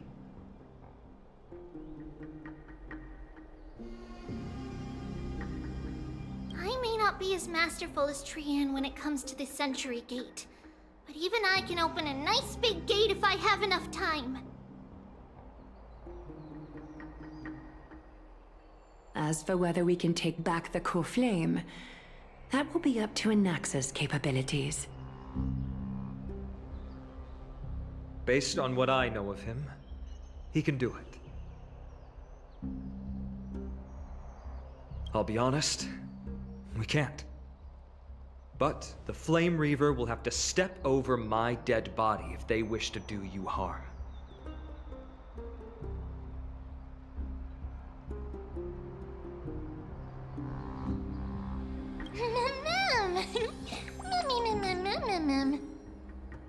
We are grateful to you for your aid, and to the rest of you as well.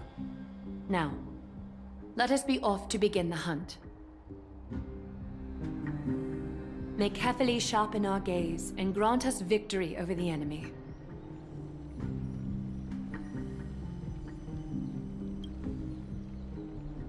You mean Mighty?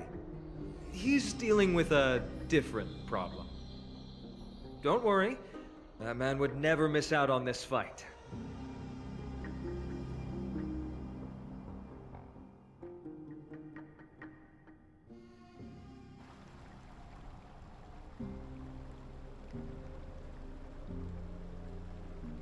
Farewell, my dear friend. You must lead us back home. You and I, we're both the same. We feast on strife and fear.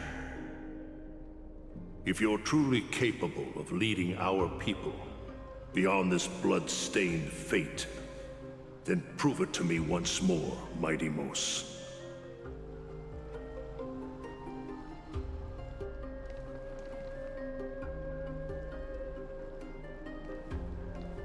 I knew you'd be here. I heard you're about to set off on an expedition. That's right. It's going to be a tough battle, and our destination turns out to be Castrum Kremnos. Is that why you're here? To pray to the dead Nikador? No, just the opposite.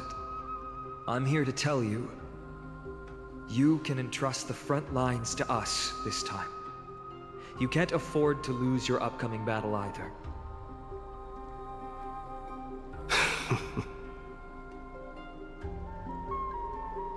Have you heard the story of Geocles the Mountain Breaker? Sounds like you've spoken with Cartonus. That's the name of the legendary mountain dweller, right?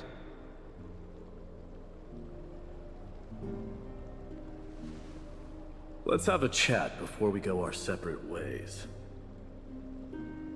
Cartonus told me that back in ancient times, the mountain dwellers lived in seclusion. They spent their days quarrying and gathering, living a simple and peaceful life away from strife. But Geocles was different. He resisted their traditional way of life, yearning for the world beyond the mountain. They're safe, but humdrum culture was like fetters around him.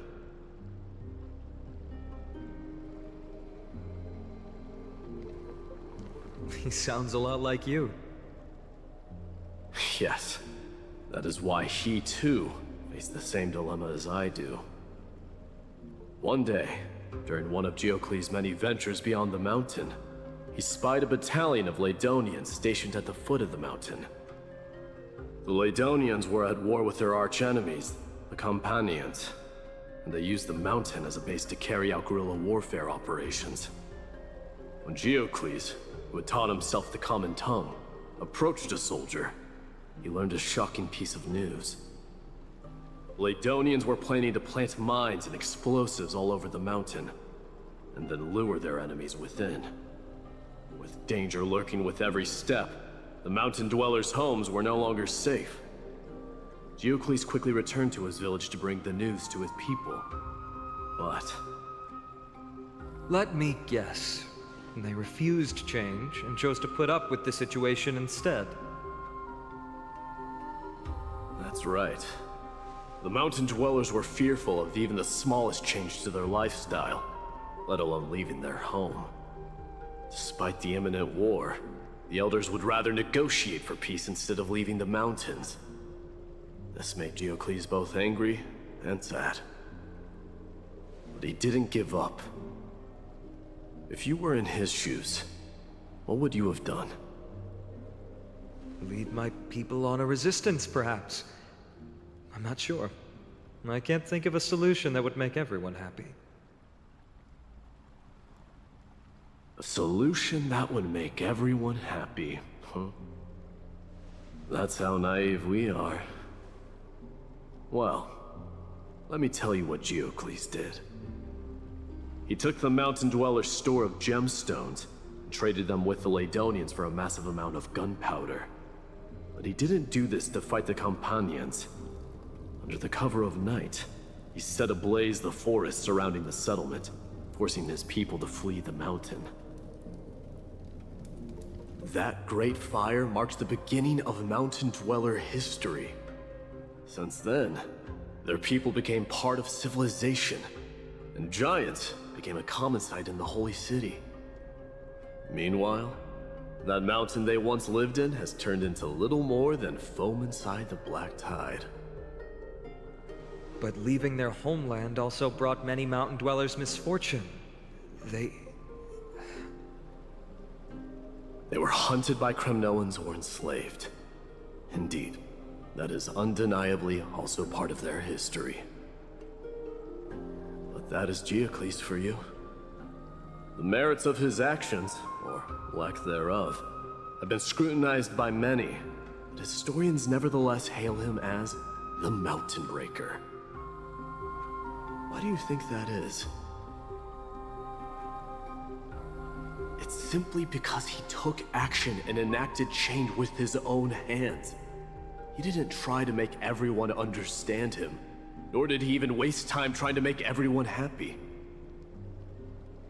He started a great fire and burned the shackles of tradition to ashes, and then forced everyone to march toward the coming of a new era. You've made up your mind, haven't you?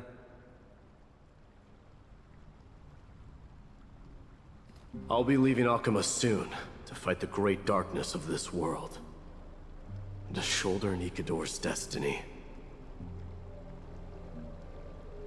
So, listen well. If there comes a day when we meet again on the battlefield, and I stand opposed to the flame chase, remember to stab your sword into my back through my 10th thoracic vertebra. That's my weak spot, and the only way to kill me.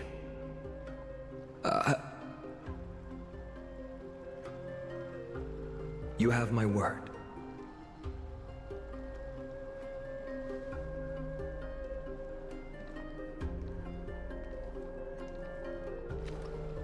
Go now. The battlefield calls. Send that flame-thieving hyena to their death. But if you find yourselves with no other recourse, pray to that blade in the sky. And loudly call out the name of the new god.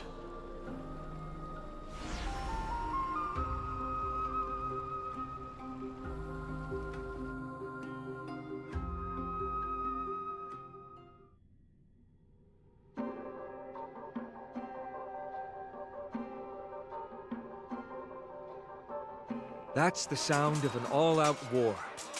Not the kind of ruckus Professor Anaxa can raise on his own. Let's hurry. The battlefield is just ahead.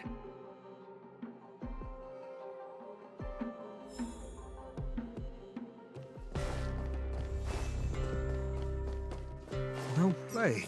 A Kremnoan?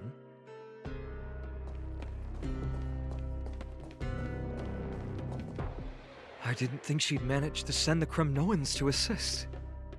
Brave warrior, what's the situation on the front line? Nakaman, why are you here? What? Didn't Aglaya tell you? We have been instructed to assist you in trapping the Flame Reaver. Aglaya, that vile usurper. I spit on her name. Our king will be back soon. He'll be able to deal with you and that black robe.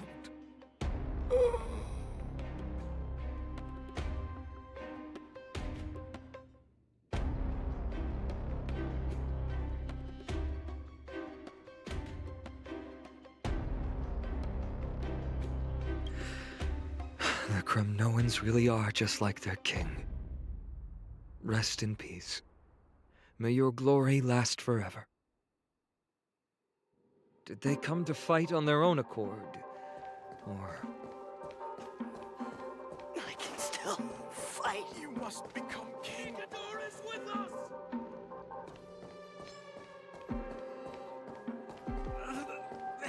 We're almost there.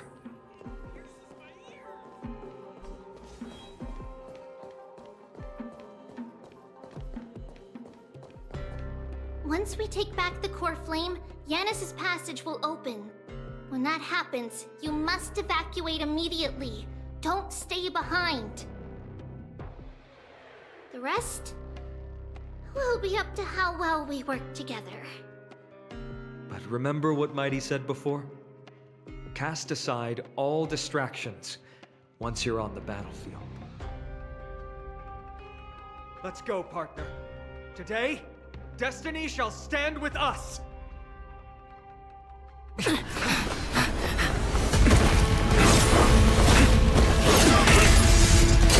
Finally. Mem, it's all yours.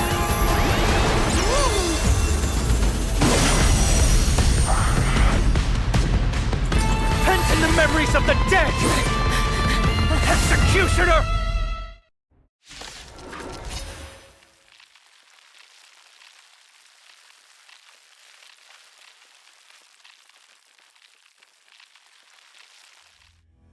You sure know how to keep a man waiting. Here to crash the party? Any later, and I fear the Titan would have sacrificed me. I'm just a frail Frail child of humanity, 'tis more effort keeping you hale and whole against that blade than it is in seeking the truth of the world. With this divine power, I will forge all things. This is being in sync. I choose you. Trust me. We can do anything!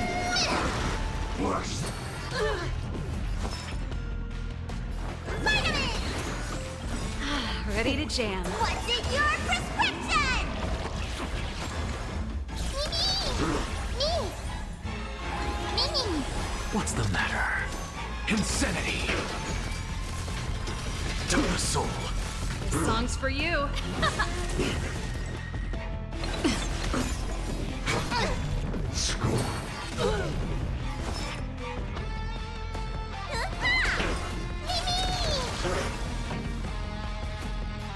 Let's rock. Ready to lose yourself? You can fight it, or rock with it! Insanity! To the soul! Look, with this divine power, I reforge all things! Get ready, Prof. Can't hold out.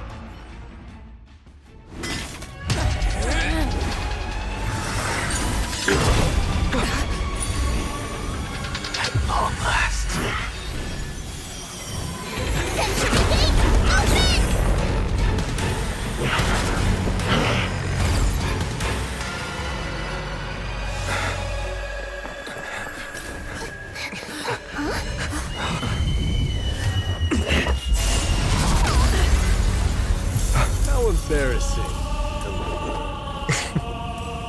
didn't come down from the sky? This city is mine anyway. So why shouldn't I go through the front door?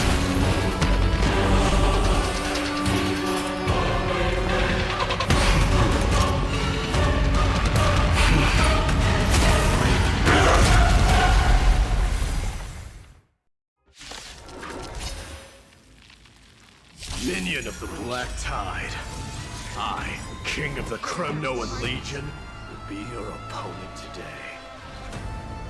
Long time no see, Mikador.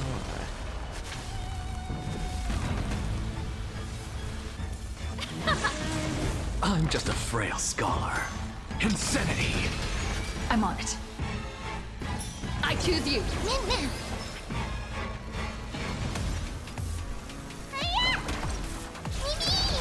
Pretty good crowd today.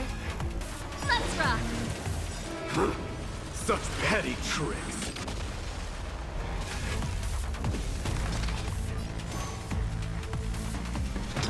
To the soul. This is being in sync. Mimi! Trust me. We can do anything. Mimi! Mimi! Insanity!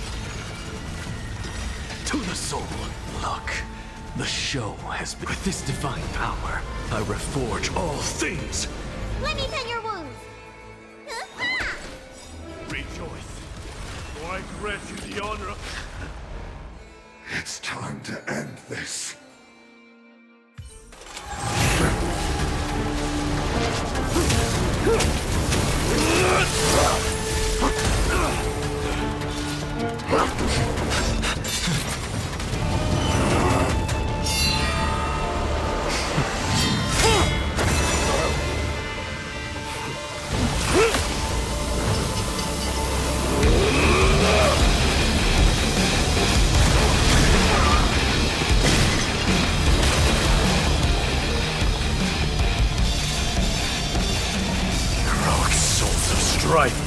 Heed my call!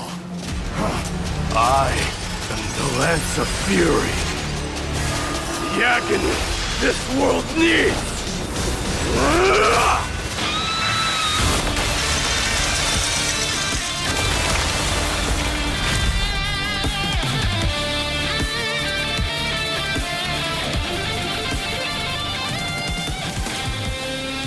Witness this. New God has come to Castrum Kremnos.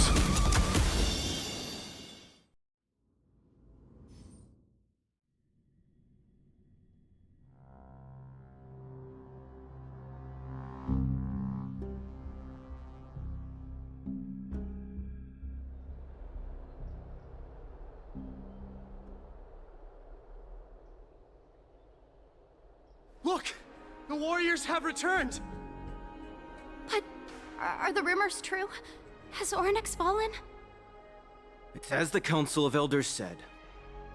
We face a dangerous threat. Yet the Chrysos heirs are only inciting more chaos. They don't care about the people's safety. They really gave the core flame of strife to a Kremnoan at the end. What a noisy crowd. This, doesn't feel right.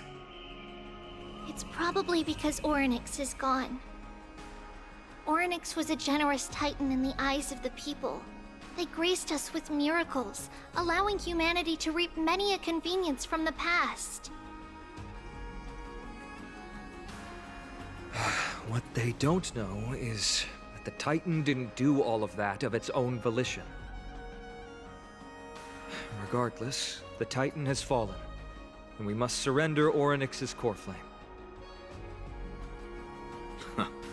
A meeting with that woman again so soon? I just can't catch a break. Professor Anaxa, why don't you find someplace to rest first? Matters that require Aglaya's attention are piling up. You two meeting again will, forgive my honesty, only distract her. Just try to stay on your best behavior, if you know what I mean.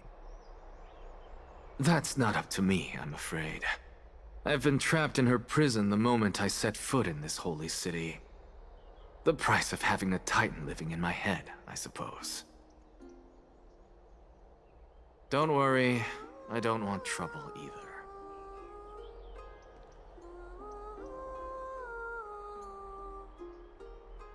They have differences in ideology.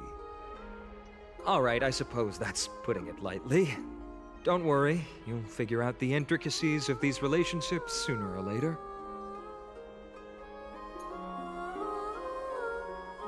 I'm sure you don't need my help handling Ornyx's core flame. So I'll be off. I have some personal matters to attend to.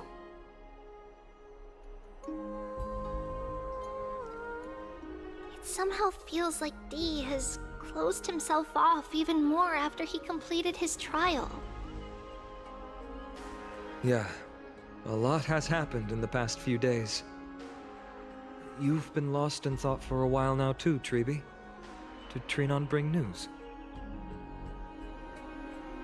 Yes. She has found Trian. She was at the bottom of the valley outside the temple. But that's where the good news ends. I'm sorry. It's alright. They also found someone else besides Trian. He was no better than a corpse when Trinan and Hyacinth arrived. He had suffered more cuts than could be counted and leaped off a cliff from a great height, all to free Trian's body from the clutches of the black-robed swordmaster. What a brave soul. Do we know who he is? Yes. It's Krateros.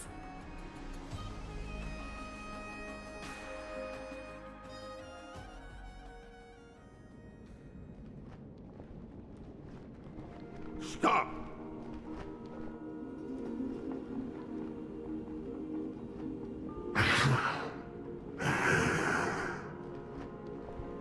If you want this girl dead, you'll have to kill me first. How ludicrous.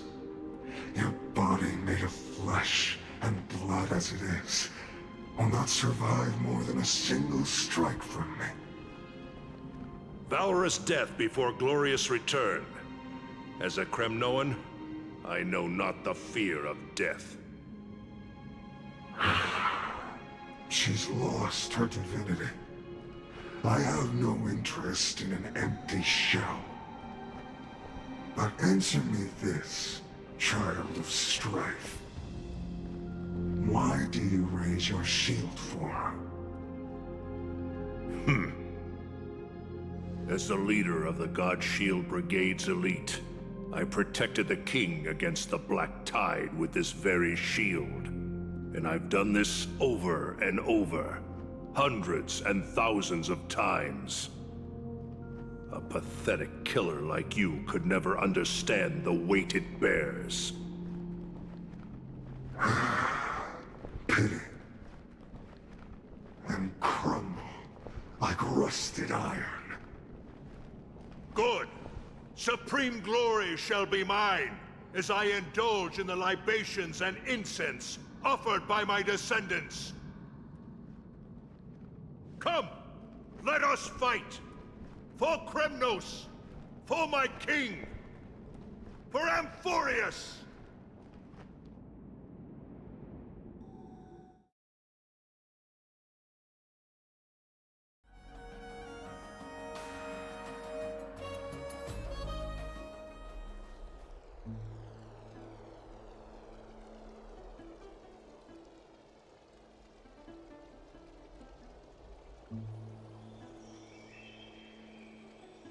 We foresaw this cruel parting 1,000 years ago.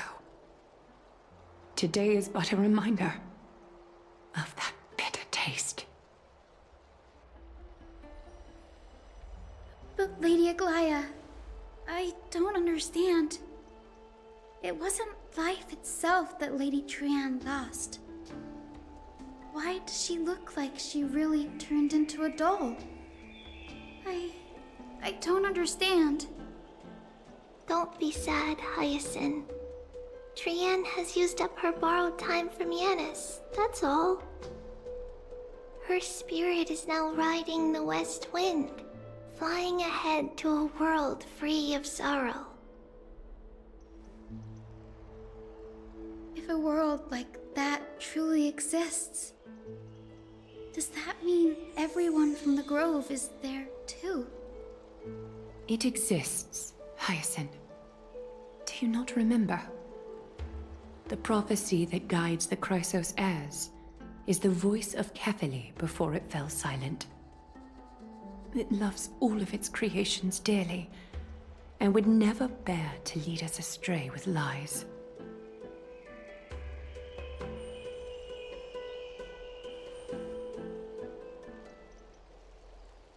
What about the Crimnoan veteran?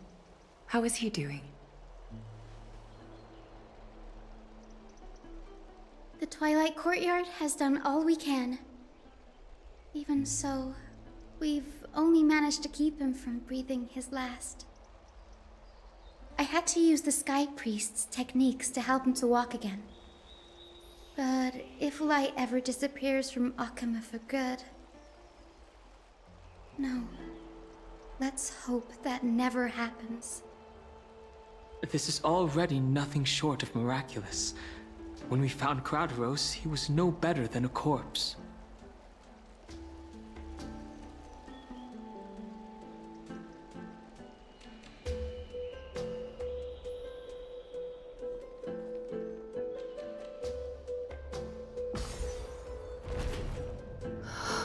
The parting hour is upon us.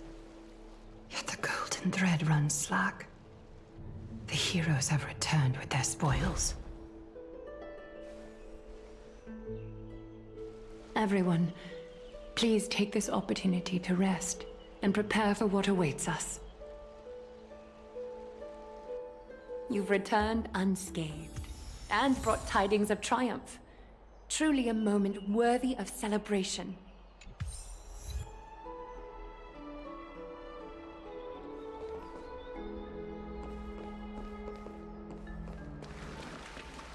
It's incredible to think that we returned Nikador's core flame not so long ago.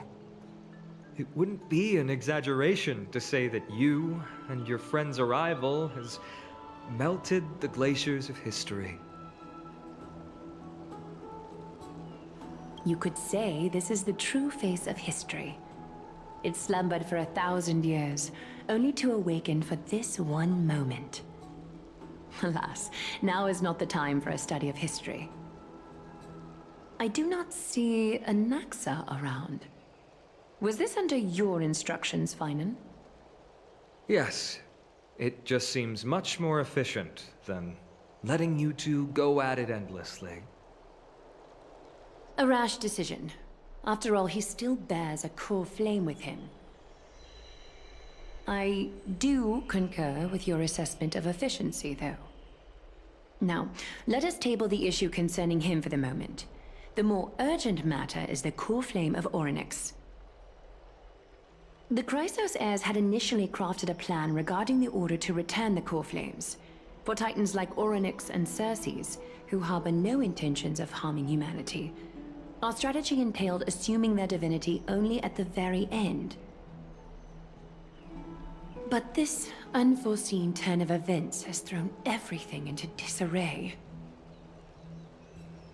If we don't return the core flames to the vortex of Genesis, and we leave the Titan's divine positions vacant, we can't even begin to imagine the disaster that would follow.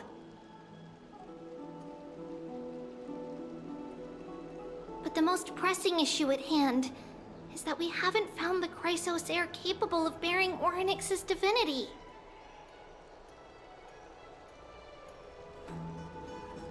Finan, Castris, Mighty, and Hyacinth. Treepy and I devoted a millennium scouring the world, only to find these few people. Only a chosen few possess the capacity to assume divinity, the elite among the Chrysos heirs. We would never hastily extend our invitation without first verifying their potential to bear such power. Yet, we cannot compel anyone into divinity, as it would be no different from sentencing them to the gallows. Truly a dilemma. Yeah. How about letting her give it a try?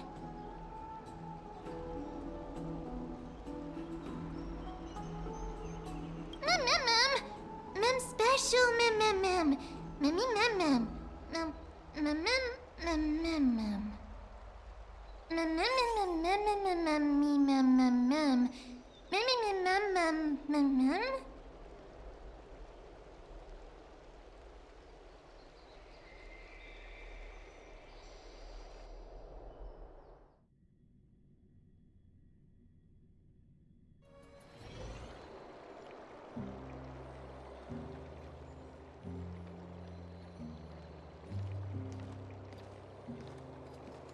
I see the Reaper has forsaken you too, teacher. It simply put my life in the hands of the Twilight Courtyard. That priest girl's medical talents are truly exceptional. She might be far from the ordinary girl we envisioned. But this isn't about me, Mighty Mos. I saw it. You finally decided to embrace your own fate. Power of strife is stirring a tempest within me as we speak. My bones have turned into steel, and my blood is seething in a blaze. Past rulers of Kremnos could only aspire to this might, yet I have merged with it. I've made history, and henceforth divinity and kingship shall coexist as one. Indeed, you've realized the aspirations of every former king of Kremnos. And now, you can at last bring our people home and reforge the glory of Kremnos. Unfortunately, I harbor no such desire. What? What do you mean by that? Over 2 millennia past, devotees of Nikador's might banded together beneath their feet and erected a city of their own. Ever since then, Kremnoans have served as the blades wielded by the god of war, following the Titan's path in its conquest. Yet, gazing upon our history through the lens of my newfound divinity, I now see it with unprecedented clarity. This history is sheer absurdity and inferiority. People surge onto the battlefield like ants, plundering and slaying for their own greed, only to be trampled upon like ants. The city and the beliefs that Kremnoans hold so dearly, alongside the supposed tradition, mere anthills that can be crushed with a single touch in the eyes of the Titan. You! Are you trying to strip Kremnoans of the pride we've amassed over thousands of years with mere words? That pride holds little significance, Krateros. Now that I've assumed the divinity of strife, my next step will be to renounce the title of king. No. No! Convey my message to every Kremnoan. This is an order. Do not do this, Mighty Mos. I beg you. Our history commenced in the year 2506 of the Light Calendar, concluded in the year 4931. I, Mighty Mos, last king of Castrum Kremnos, son of Gorgo, do hereby proclaim the Kremnoan dynasty comes to an official close today. You have killed us. You have killed us all. No. I am granting you a new beginning. What is this? My mother's signet ring. It served as a symbol of kingship. And I now imbue it with a fresh significance. Take it, and rally those who have lost their identities. Convey the words of Mightimos, now ascended to divinity. You no longer need to chase fleeting honors or face death on the battlefield as if it were your sole destination. However, you must adapt to fit into the city you once observed with indifferent eyes. A cruel fate awaits Amphoreus. No matter how illustrious a dynasty may seem, it crumbles to rubble and gravel before formidable foes. Yet, you shall tread the only path out, one that leads to a brand new world at its end. Why task me with being your messenger? Why not explain all this to them yourself? Because only humans can guide the path to be trodden by humans. It's not the lot of humans who crave the power of gods and spiral into madness for it. But humans who stand ready to raise their shields high to protect the lives behind them.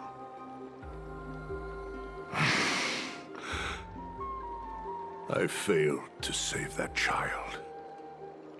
That is irrelevant. As demigods, they have long been prepared for it. What truly matters is that you showed up there and shielded her. The one who persuaded Aglaya to set me free that night. Was that you, Mightimos?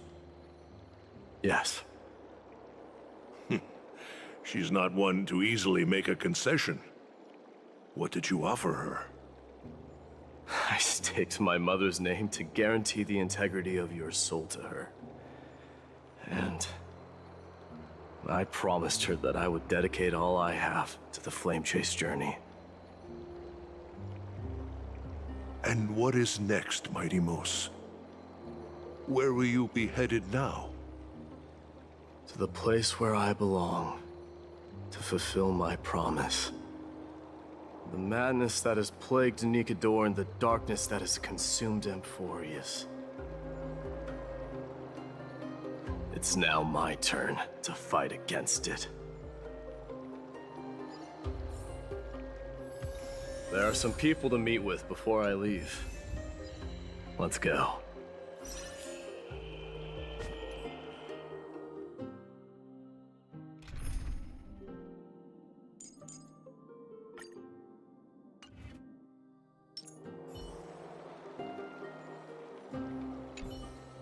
And what is next, Mightimos?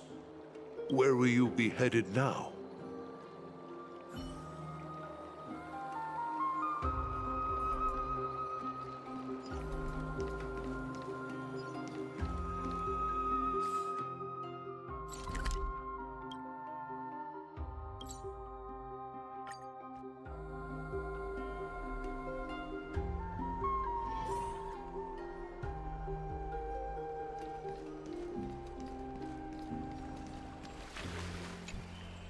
You're here, Mightimos. It seems that you are prepared. Yes. You aided Akuma through yet another trying ordeal, and my gratitude knows no bounds. Isn't that exactly what you wanted? Not everything unfolds according to my plan. In the current state of the world, I can only proceed one step at a time. Furthermore, you are ready to dedicate all that you have, regardless of the promise you made to me, aren't you? Throughout my time in the Holy City, I've gleaned valuable lessons from you. Strategy, leadership, and adaptability to change. Yet, it's only recently that I've come to realize the truly remarkable quality you possess. And what is it? It's the magnetic allure in your presence. It draws people to gather around you willingly, to seek your guidance. They strive not to disappoint you, not due to fear of repercussions, but out of sincere alignment with your ideals. That is precisely what every ruler of Castrum Kremnos has been missing. I am truly honored to hear that. And now, my Deimos, you have risen as the most powerful demigod in the world. How do you intend to wield this newfound power? I shall see Nikador's aborted mission through to completion, and become the strongest bulwark for Amphoreus to defend against the Black Tide. I will secure enough time for the Flame Chase journey, until you manage to lead everyone to reach the miracle of Genesis.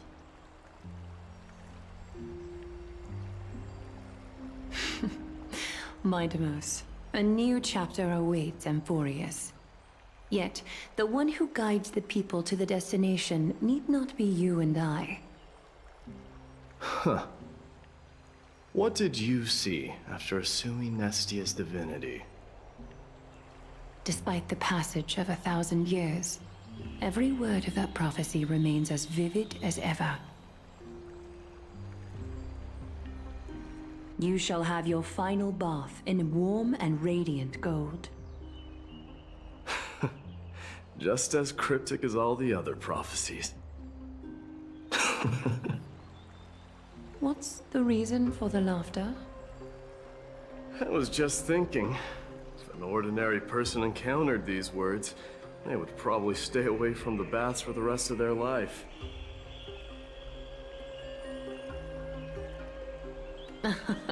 But I cannot forgo the delightful experience a bath offers.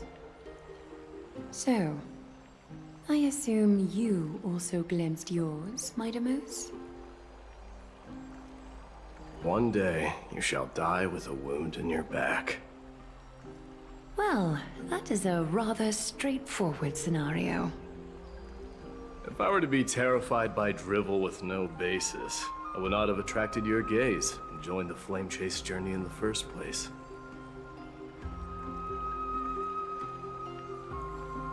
You speak the truth.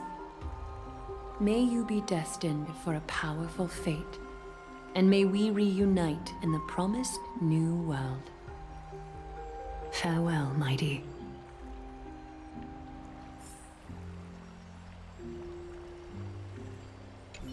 Farewell, mighty.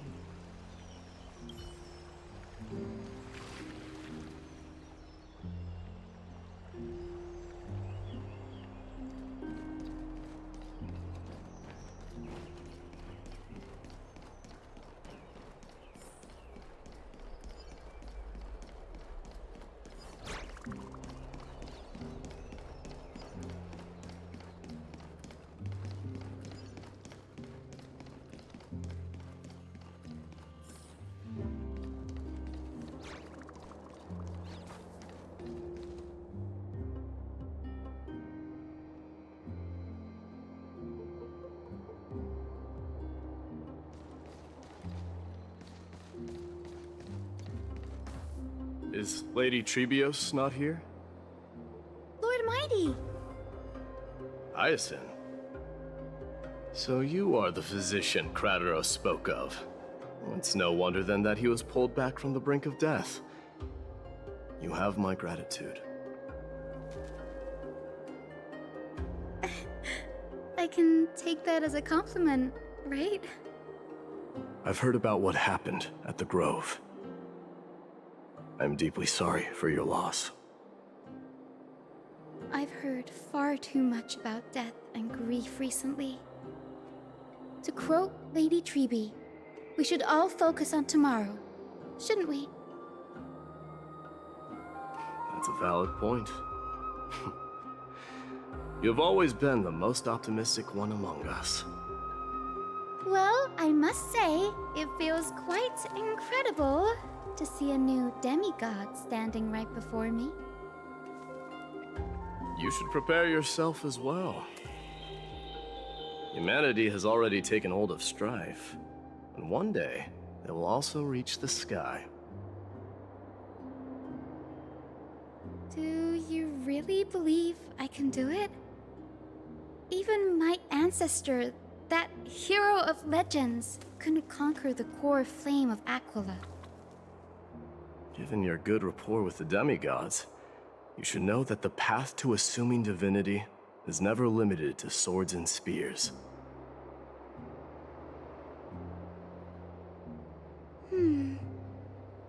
You've always been so perceptive, Lord Mighty. Rest assured, if fate has truly selected me, I'll be ready. Right.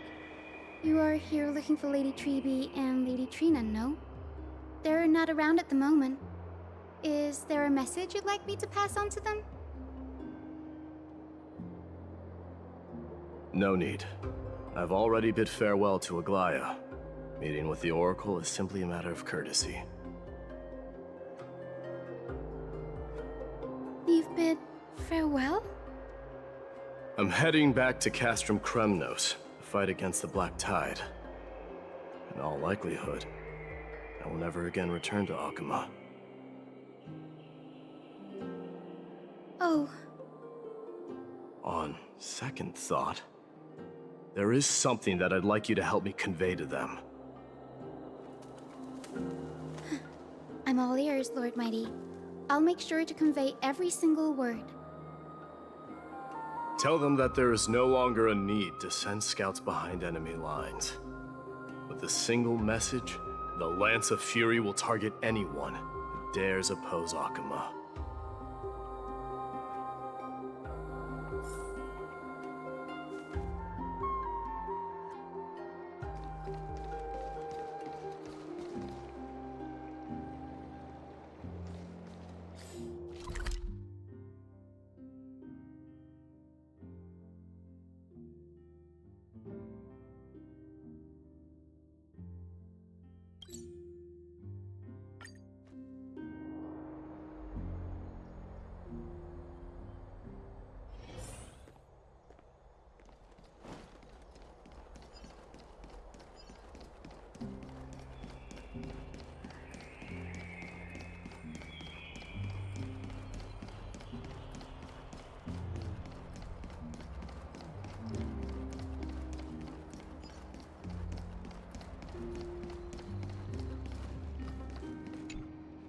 Lord Mighty.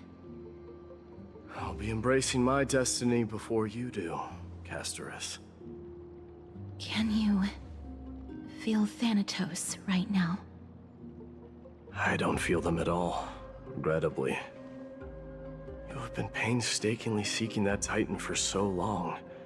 Have you ever considered reaching out to me for help? You mean... Death refused to ferry me. If you were to send me to the Netherrealm, I may uncover clues along the way back. I would never do that, Lord Mighty. Death is not a game. You're right. That may very well be the reason why my people have struggled for millennia. They underestimated the significance of death. So, are you returning home alone, Lord Mighty? Returning home, you say? Maybe. At this moment, Castrum Kremnos is not just my birthplace, but also my fated destination. Work harder, Castorus. Go and do what you have to do, so that the trials we have endured may have meaning. I will, Lord Mighty. May we reunite on the other side, where the warm west wind blows. May we reunite on the other side, where the warm west wind blows.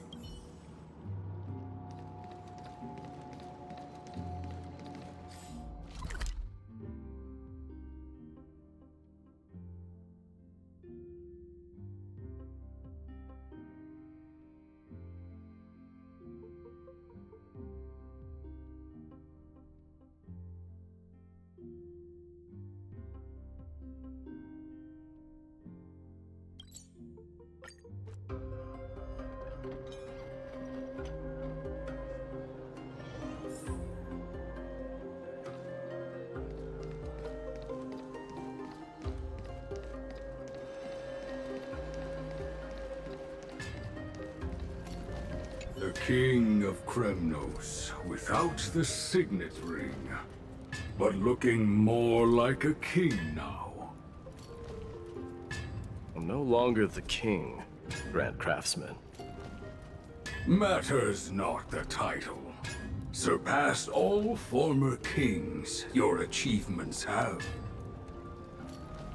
I will honor your trust and liberate the world from the clutches of fear. Nevertheless, I must request that you continue to watch over Phainon, Cartonis. I have a feeling that his fate will weigh heavier than all of ours combined. Keep Phainon in mind, I will. Return to your home, brave king. Together with everyone, I shall remain here. That thunder from Castrum Kremnos, we wait to hear.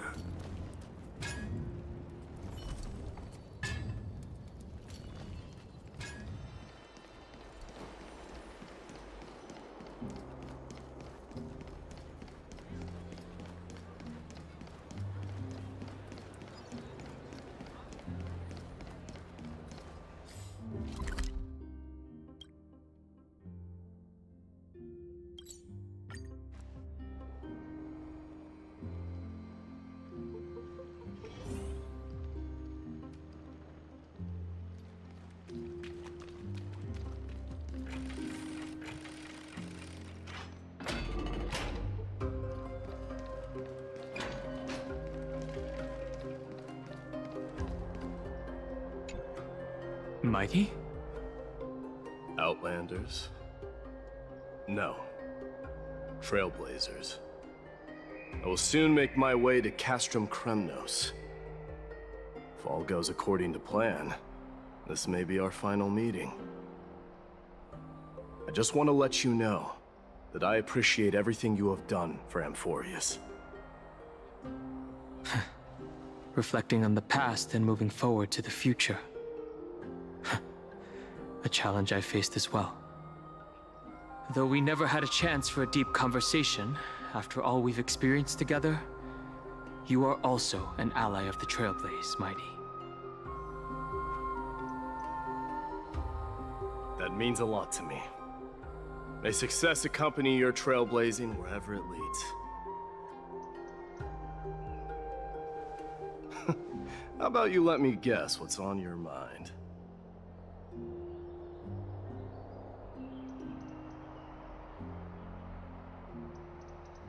Are you gonna say something insane again, Trailblazer? What are we going to do without you? Just smile if you don't know how to respond.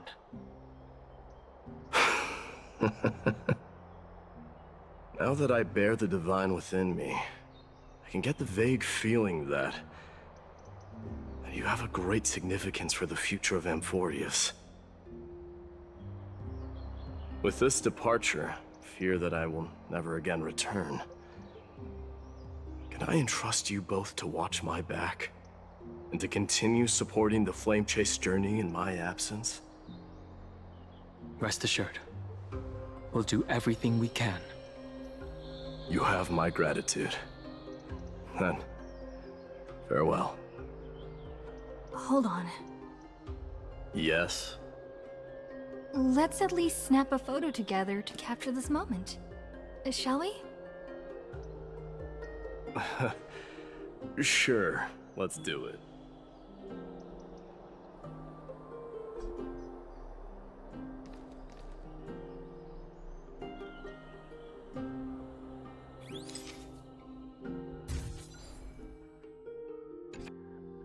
Looks pretty good. What do you think, Mighty? Well, feels peculiar, I suppose. I'm not talking about your photographic skills. It's just that I rarely take photos. But this one, it's pretty good. I never fail to impress. I'm glad you like it. Make sure not to leave any regrets behind. I wish the same for you during your time in Amphoreus.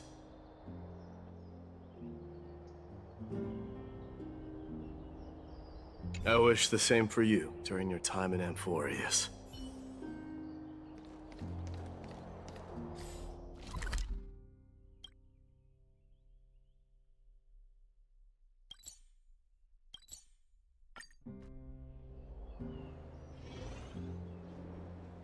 The prince is here! Run!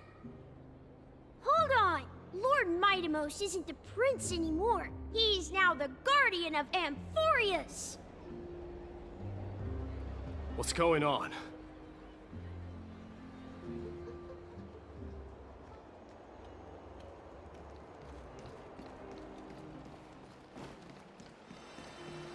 We salute the guardian of Amphoreus!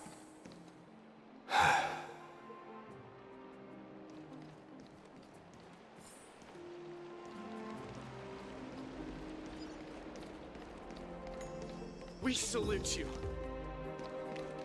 Farewell! It's been a while, Guardian.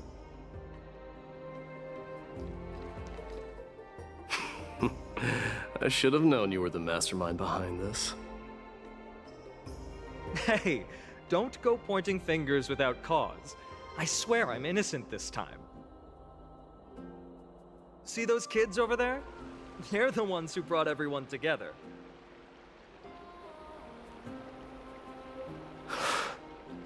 I admit, that took me by surprise. Were you seriously just going to sneak off without a word with me? Well, I was actually on my way to bid farewell to you, but ended up running into this. Oh, that's quite an honor, I suppose. We better not leave them waiting too long, don't you think? The road to Castrum Kremnos from here is long. Perhaps it wouldn't be a bad idea to take a moment and etch their faces in my memory one last time.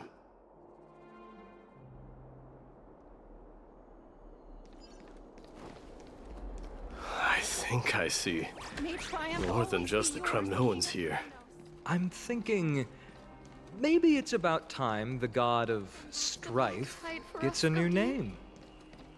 How about the god of solidarity or preservation? Dong Hung mentioned. All right, it's about time for us to part ways.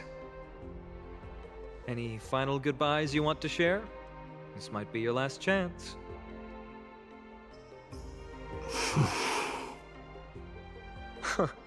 Why so quiet?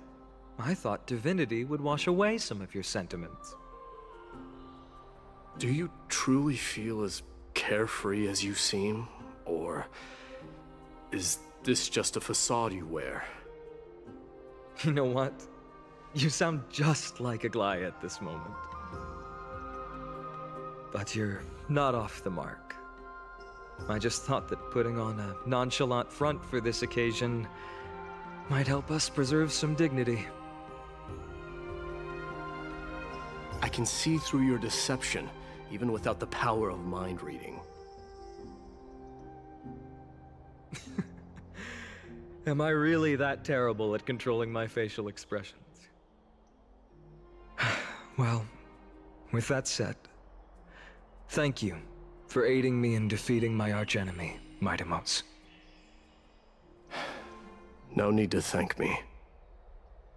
This triumph brings no delight, nor does it signify closure. You understand that more than me. Indeed. In the end, I still haven't unraveled the mystery behind that black-robed swordmaster. And I can't even ascertain their demise. Maybe I've never managed to cut off my destiny. But that matters not. Pain may be cured, but scars remain. And this should not be effaced. even with the divine might of Ornyx, you cannot stop the past from leaving its marks in our blind spots. Can you genuinely let go of everything as soon as that Swordmaster is dead? That's impossible. Revenge is merely an obligation that must be carried out, and no one can find mental fulfillment through it. You're right. Look forward. Chew up and swallow your past. And make sure emptiness and bitterness are not the only flavors you know.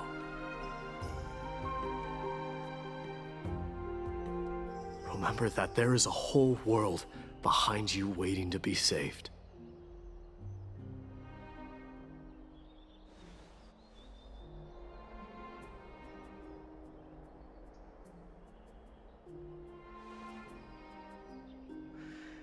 I will keep that in mind.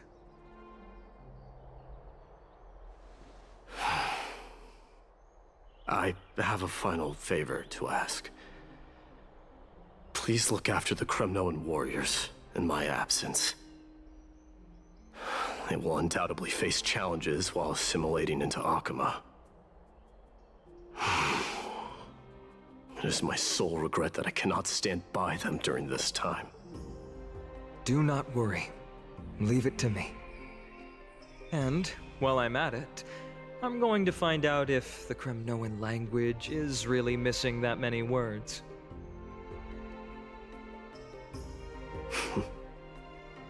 The Kremnoan philosophy can never be encapsulated in a mere dictionary.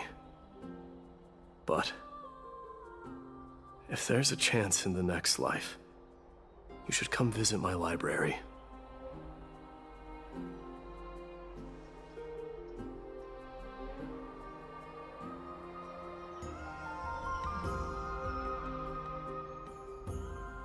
I'll be on my way, Deliverer. Remember to stay alive till the final act. Yes. Same goes for you. Don't die too easily.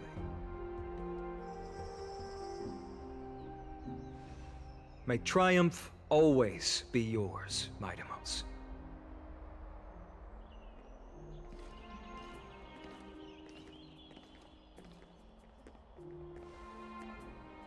Oh, right. One last question. Go ahead. You better not leave any regrets behind. Are you the one who told Cartonis about the signet ring? Well...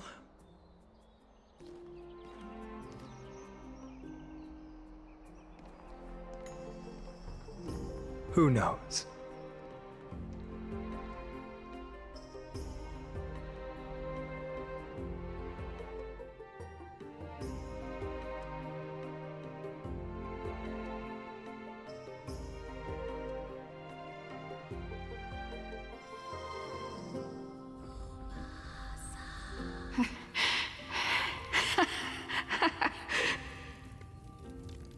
Get up, my son. You showed great courage in today's training. Let's wrap it up for now. Yes, Mother. Mother, there's something I want to ask you. What is it, Midamos? Why must we learn to fight? It is for glory and honor, my son. For Kremnoans, mastery of swords and spears is ingrained from birth. And the battlefield is our destined end. Is that really the way it is, Mother? What makes you say so? Because you don't sound entirely sure. You're right, Midamos. I once believed those words, without question. Until your father cast you into the Sea of Souls. It was at that moment I realized how everything I believed in was utterly hollow.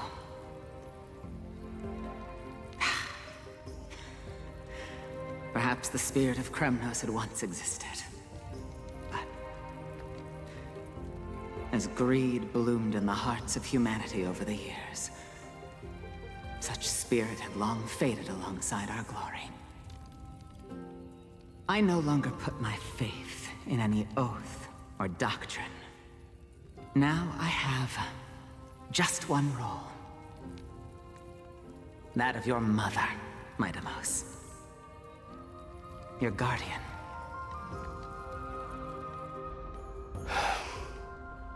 That dream always ends there. The journey back to Castrum Kremnos is proving to be longer than expected. Krateros said that shortly after my fall into the sea, my mother challenged my father to a duel. She died through father's treachery, and I never saw her face. Yet each night she would show up, waiting by the flickering firelight. I always anticipated the sequel to that dream, believing she had more words of wisdom or guidance to offer. But now, I think I finally come to understand. That is all she wished to tell me. And now, I too am left with but one role.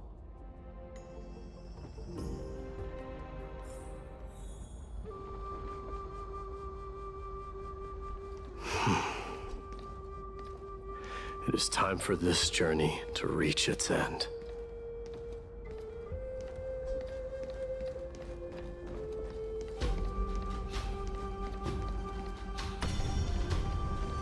Look!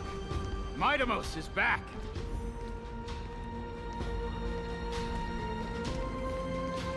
Glory belongs to you! We've got fresh pomegranate juice. Want to try some?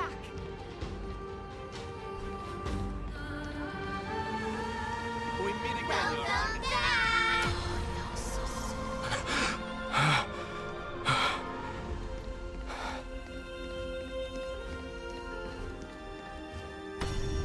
How was your training? Ooh, say, come and check You're out what looking I well. just wrote. Deimos! May Nikador Did you just come back from training? It's been a while. I'm gonna beat you at the festival. Welcome home, my Deimos. Have you found some...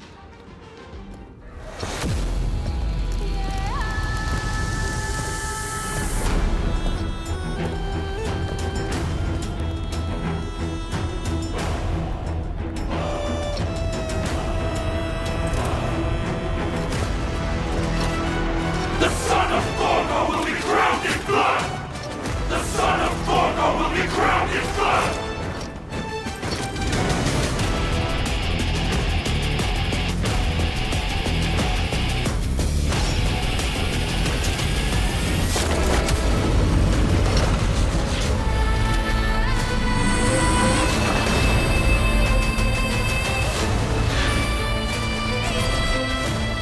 Mother, I am home.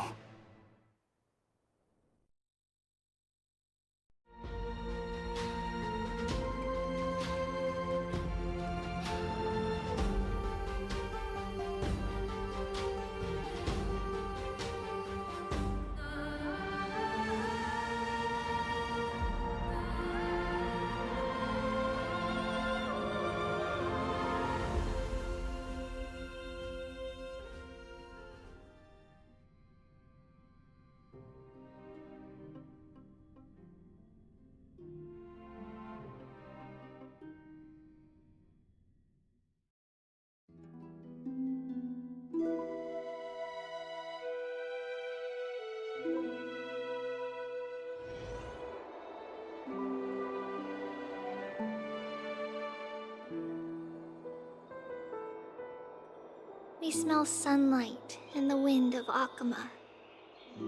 This was your favorite spot, wasn't it, Trian? Lady Trian, why did it have to end up like this? Take it easy, Cass.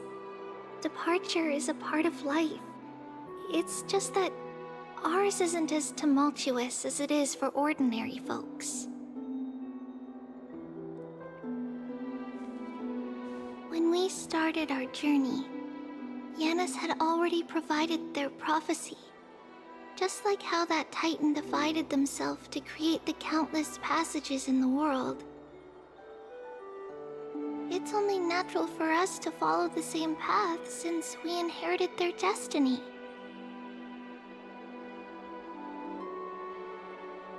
If you don't mind, Treeby, are you still willing to unveil that past for us? The past regarding the prophecy?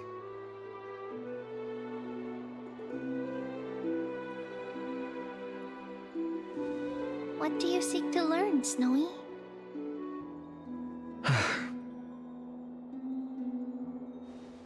Mightimos has left the city to face his own fate. That is, the fate of every demigod. We will all eventually let go of our past to follow the same path as his. So, what I want to know is, as Amphoreus' first demigod, what compelled you to take the first step on this journey? And what has sustained you to make it this far without looking back? Despite the fracturing of your body and the numerous departures you have endured.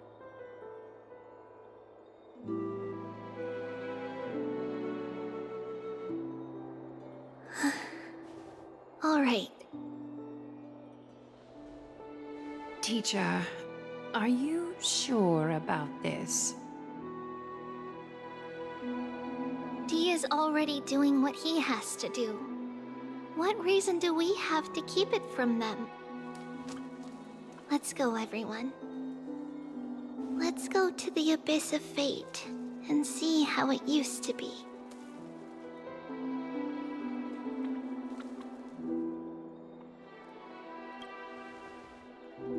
That's great. Thank you. Trinan, would you mind? Treeby, are you not coming with us? I want to stay here with Trian for a bit longer. I see. We'll be off then. Take care. Since you have made your decision, then let's proceed as you wish. See you later, teacher. Cass, are you not going with them? No. I'd prefer to remain here to accompany Lady Trian.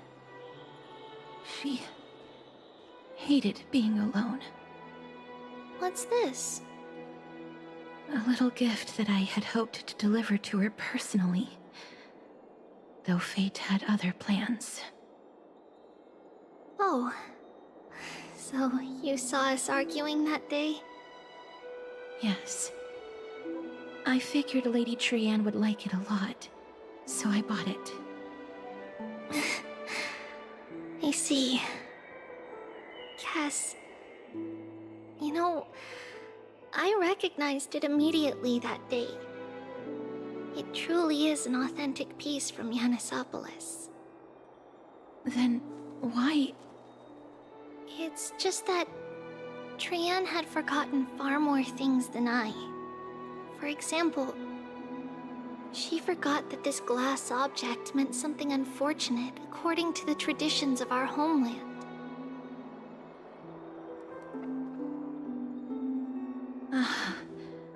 I'm sorry, Lady Treeby.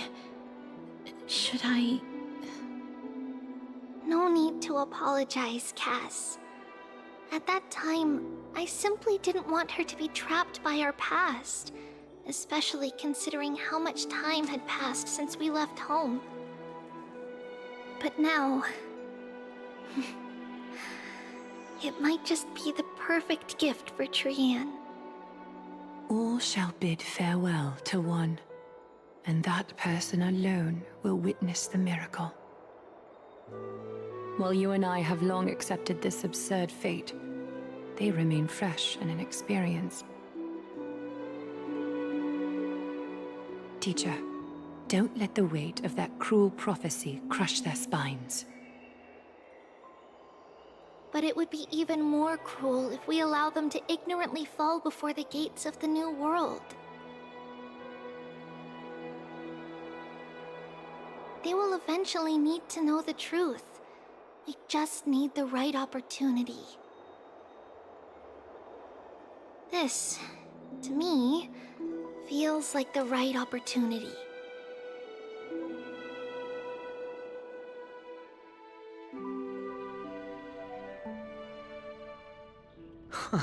So, this is how the Temple of the Three Fates looked back in the day. At this point, Yannisopolis still resides under Aquila's protection, yet it is already fated for decline, and only contains a beautiful facade. Is it because Amphoreus has entered Era Bellica? Yes, strife remains distant from this part of Amphoreus right now. But in 5 years' time, at the same entry hour, this temple will become the source of another war. Then, where are you at this time? Right over there. Why does she look somewhat different? It's because we don't quite recall how we used to look. Oh, my apologies. Please don't. We should be the ones apologizing. Come, everyone. It's time to witness our last conversation with Orynyx.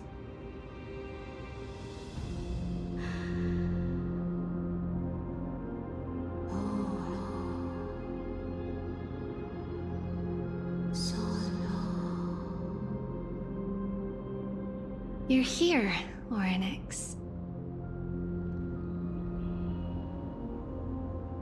This is our memory, so your senses are also aligned with the Trebios of that moment.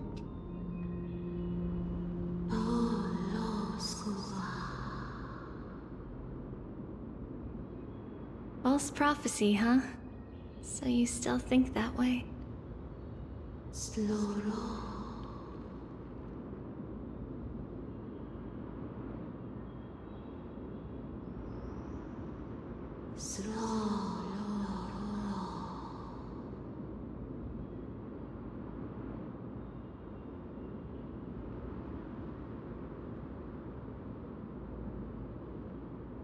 But the Black Tide has already arrived, and Yanis remains in slumber. If even the God of Passages, known for guiding mortals, cannot resist this catastrophe, then what can we do against the incoming destruction?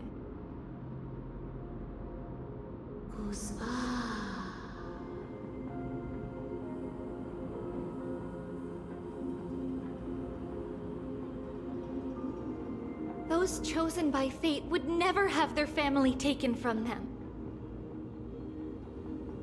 And how can I alone remain safe and secure while watching the entire world crumble before my eyes?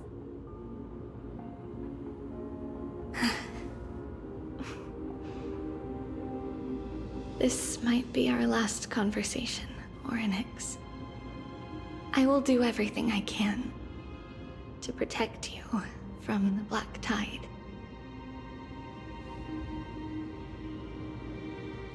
The family she just mentioned. It's our mother. She fell from the spot into the valley a long time ago. It was during a grand ceremony held to seek Yanis's guidance. But things took an unexpected turn. It was Kefali who responded instead. Did something go wrong with the ceremony? Yes, but those two occurrences were in fact unrelated. Kefali's response was simply a coincidence. On that frosty night with treachery abound, as the Holy Maiden of Yannisopolis met her demise, the world-bearing Titan also fell in another corner of the world. Let's keep up with her. This story... She should be the one to tell it. That thing ahead. It's the altar of Talantin. But that's not our destination. We're heading to the left. This place used to be passable.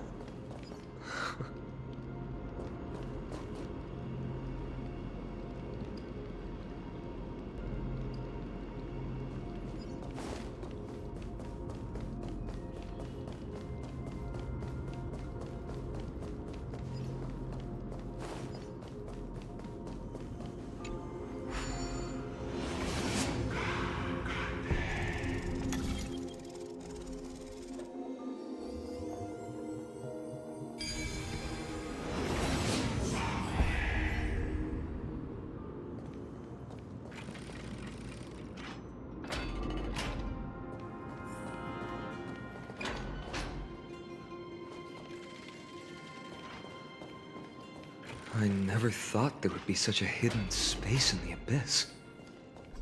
This is the Archive of Prophecies, an important ceremonial site back then.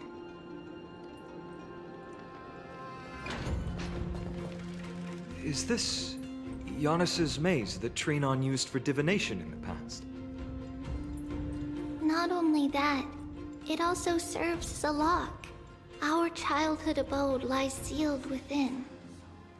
This is the largest puzzle I've ever laid eyes on. And it even acts as a door lock. Should have expected something like this in the homeland of puzzles, I suppose. So, how are we going to solve it? Just follow the designated path and let the stone ball fall into the pool twice. Seems pretty straightforward. Even Mighty might be able to complete it in a single try. That's not talking smack. It's clearly a compliment. Mighty. If he were still here, we'd probably take a lot fewer detours to solve our issues. Enough with the talking. Let's just get started.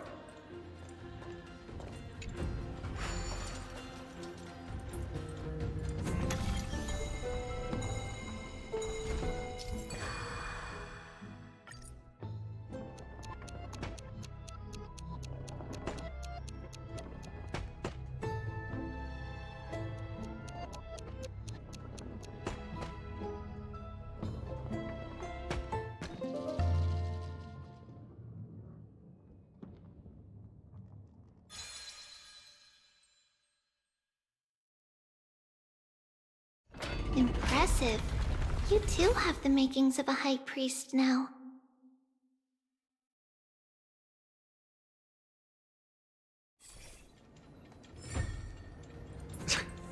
Getting that stone ball to the endpoint looks pretty tough.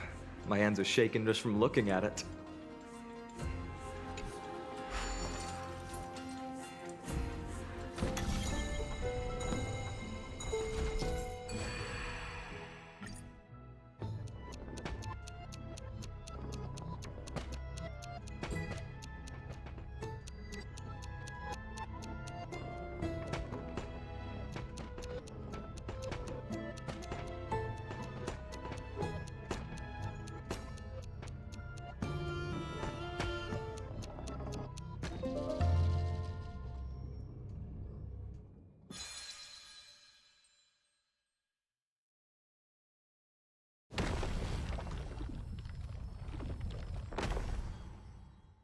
The secret door is open.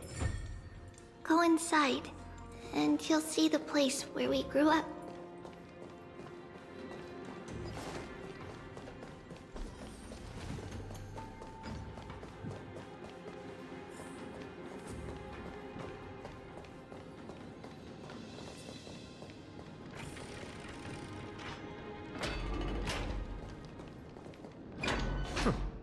You grew up in a place like this? By the time we were born, the role of the Holy Maiden had already diminished to a mere title. Those in tune with the Titan's guidance are bound to become messengers for others. To maintain appearances, those in authority added some embellishments. And with Mother around, our childhood wasn't entirely without joy. Even so, I still find it hard to imagine. 20 years can go by in no time. Trinon, for most people, 20 years is a long period of time. Right. Becoming a demigod sure changes how one lives through time. It's hard to believe it's been so long. Your power is exceptional, Little Gray. This place looks exactly as before. Let's explore the room a bit.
The shelf is packed full, but all I see are annals of geography for various cities. There are also documents about various kinds of Titan worship. Because we believed that we would need to travel great distances to convey Kefali's prophecy to everyone, and should learn about the terrains and customs of various places beforehand. Back then, our memories were still sharp. 10 years was enough for us to memorize all these. Mother left us these scrolls, too. When we were young, she would read them to us as bedtime stories. Her stories were so engaging that we could vividly imagine all of Amphoreus in our dreams. Unfortunately, only after Mother was gone did we realize that what was written in the scrolls was far from engaging.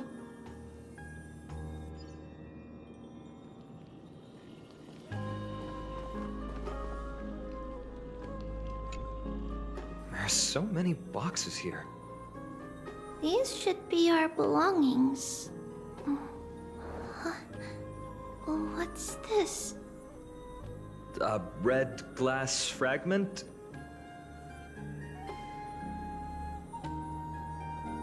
We were still very young the first time we saw it. Mother came back with a beautiful glass piece, but her face was streaked with tears. She simply placed it on the table. It looked so sparkly that we couldn't resist playing with it, but we ended up breaking it by accident. Mother didn't get angry. She simply held us quietly for a long time. It wasn't until we were older that we learned in Yanissopolis, if someone gloriously died for destiny, the Holy Maiden must pick a piece of glass from the volcano's quarry and polish it, then give it to the deceased's family. On the day Mother returned with the glass, her friend lost his life on the battlefield. Since he had no family left, Mother had to keep it herself. Later, on the eve of the ritual, Mother also gave us a beautiful piece of glass. Let's move on to the bedroom.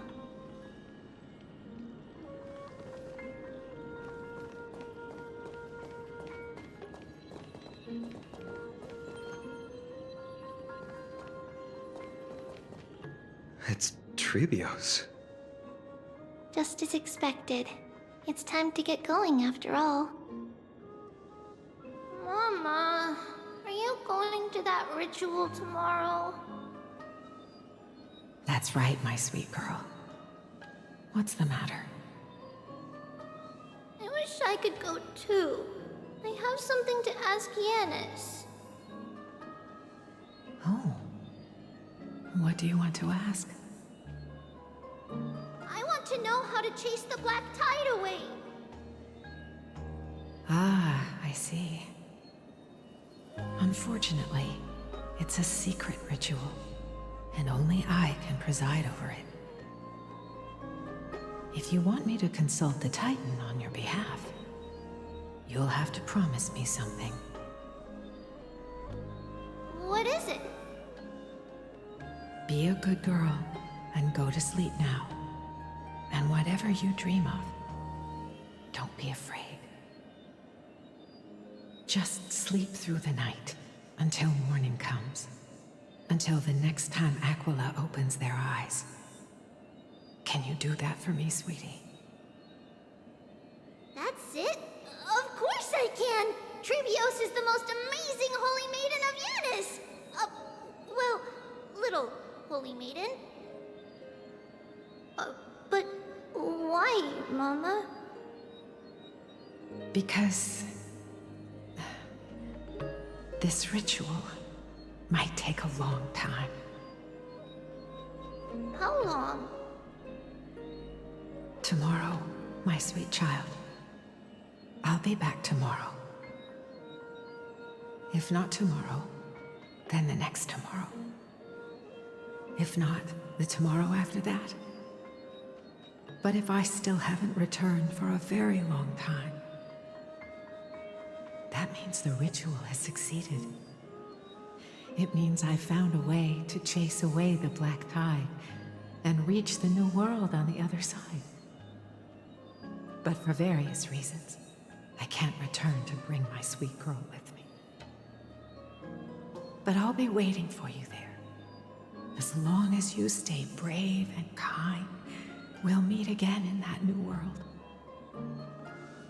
It's the end of the west wind, the black tide's other shore. A radiant sea of flowers, blessed and protected by the gods. In the rosy horizon, you'll see a silver-white shoal. It marks the end of your voyage. A haven, free from storms, cold, and heavy rains. No sorrow can linger there. That is where I'll be, waiting for you. Wow, that sounds just like the island from my dream. Oh, I know. I'll turn the moon into a ship and the stars into sails to go find Mama. Pinky promise? Pinky promise. As long as you sail toward tomorrow. As long as the sun will rise for the next day. Our wishes will come true together. If the final murmurs of the Titan are true, if such a place really exists on the shore beyond the black tide at the end of Genesis, then our promise still stands. Please, wait for me, Mother.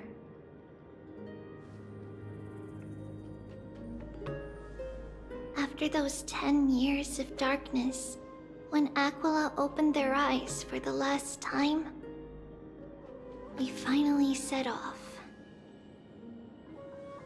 Where did she go?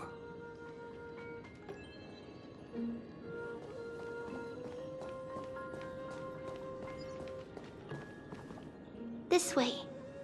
Now, we'll go through this shelf. But how? With Yanis's power?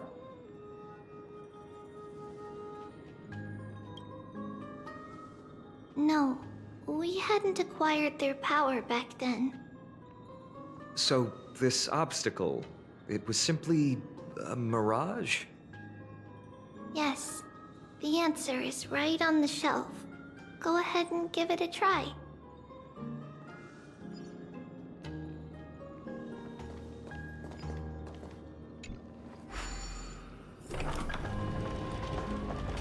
It's a secret passage. It was a secret passage prepared by the Holy Maiden's supporters for Mother and me as a precaution. And now, it is turned into our passage to escape, just as anticipated.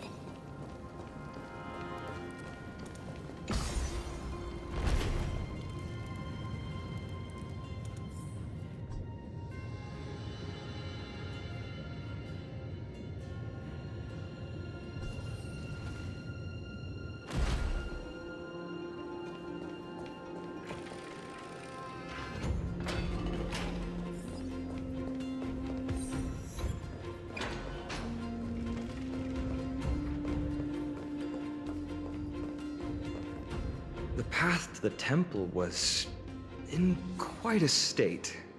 Did someone do it on purpose? No surprise at all. Some people caught on to what we were planning and tried to intercept us, while others were willing to clear the way for the Holy Maiden. I can't move it. I can't climb over it either.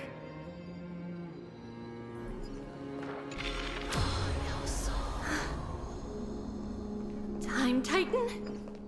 Is that you?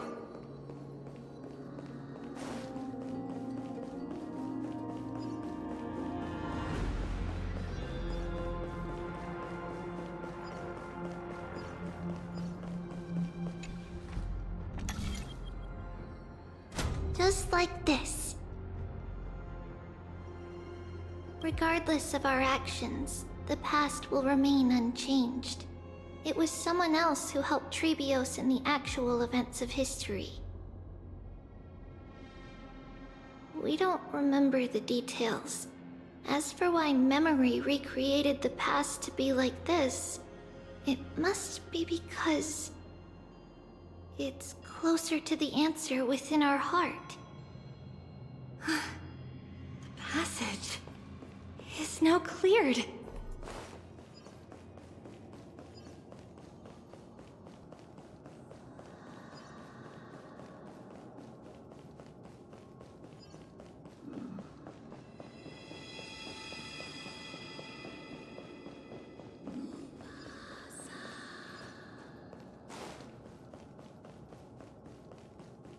Ornix.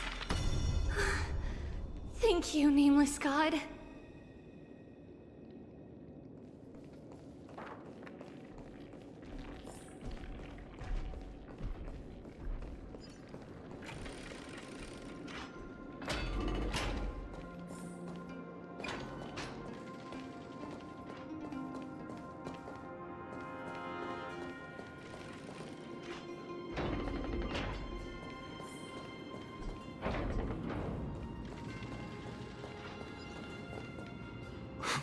Whoa! It looked truly magnificent back then. Relax. Take it easy. All these people, they're just civilians, not enemies, correct? Mostly, but it might not be the case later on.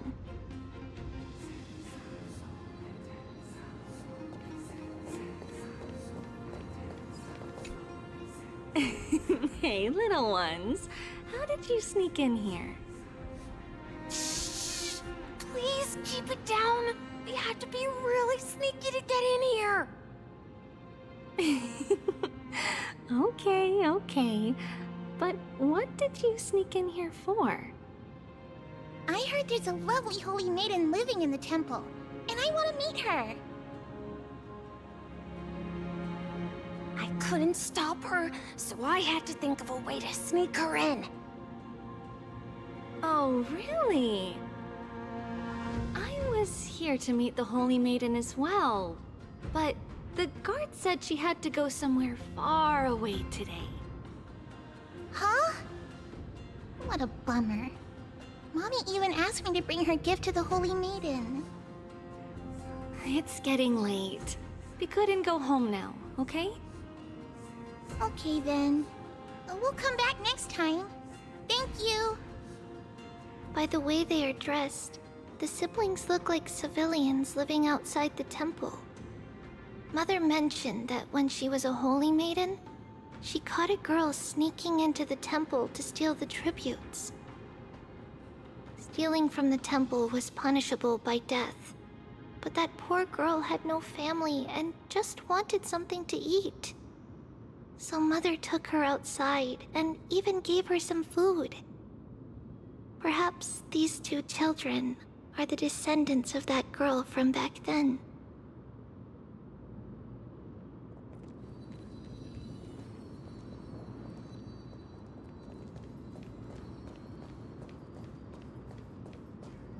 Ah, Lady Maiden.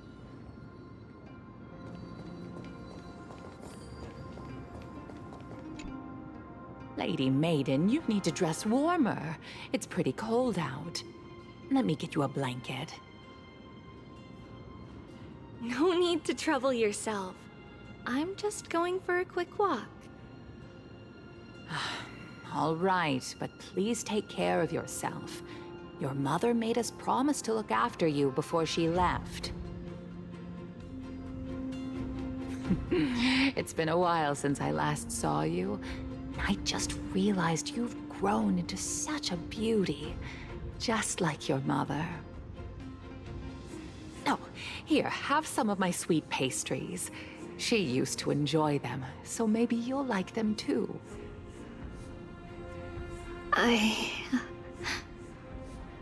What's wrong, Lady Maiden? I'm fine. It tastes really good. This lady is Mother's old friend. When we were little, we sometimes got to eat the sweet pastries she brought back. We've always remembered the familiar taste, and only now do we learn where it came from.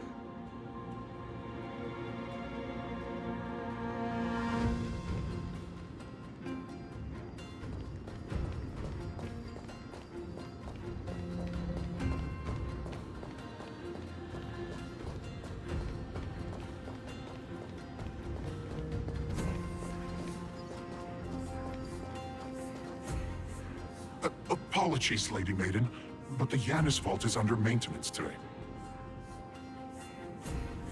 Perfect. That way, no one will disturb me while I'm talking to Mother. All right then. May Yanis guide your path. The Yanis Vault? It's where Yanis's heart lies and the core flame is kept. Just enter on the left. It's also the place where Trebios was born.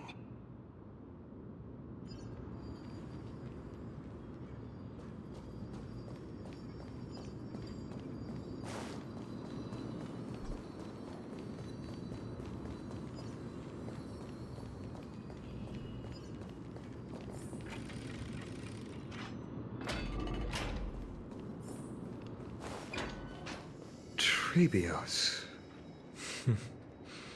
What does that name actually mean? The one with 3 lives. Mother believed our birth was blessed by the 3 titans of fate.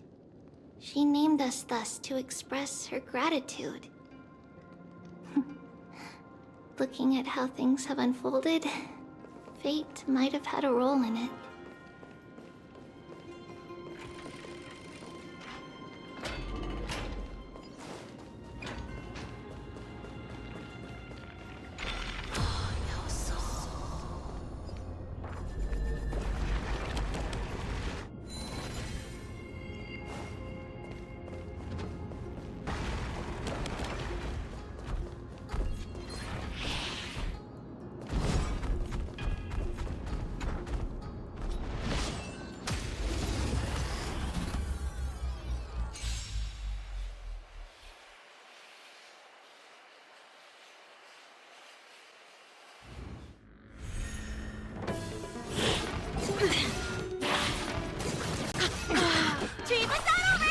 Time for an encore. This song's for you. Keep up! I'm just a frail scholar. Insanity! We can do it! Ready to jam. Ready to lose yourself? You can fight it, or rock with it! What's the matter? To the sword! Look, with this divine power, I reforge all things!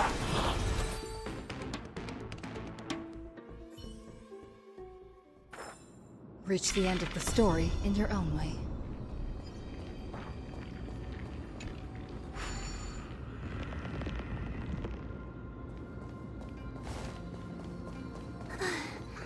Finally, the Yanis Vault is right ahead.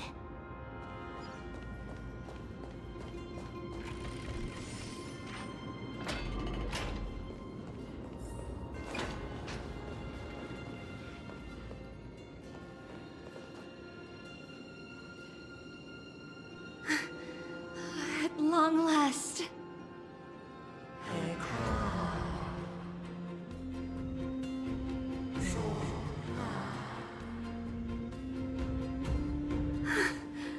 I knew there was some sanity left in you, Yanis. Just as I thought, you too have been confined.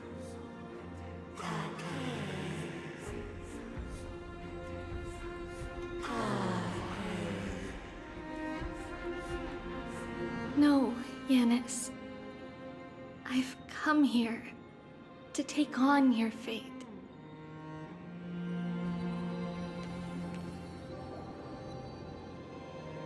By the blood of the Lamb and the strength of my blade-wielding right hand,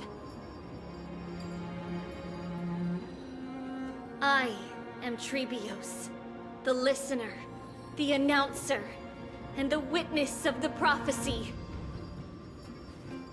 I, the Holy Maiden of Yanisopolis, the Walker of the Infinite Paths, have come forth to assume your duty.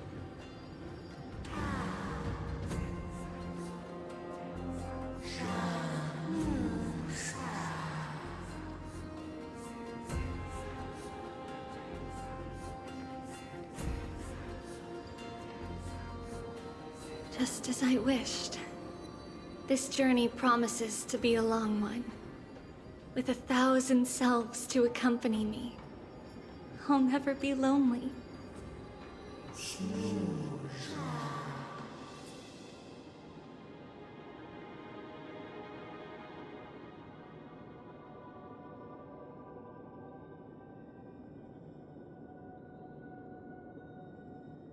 No matter.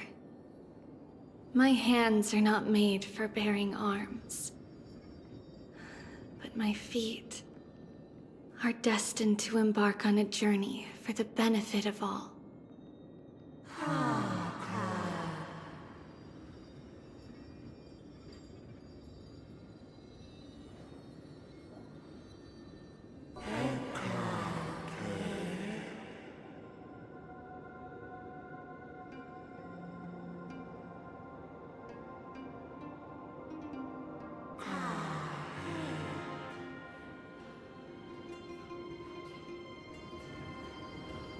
Without a doubt, Titan.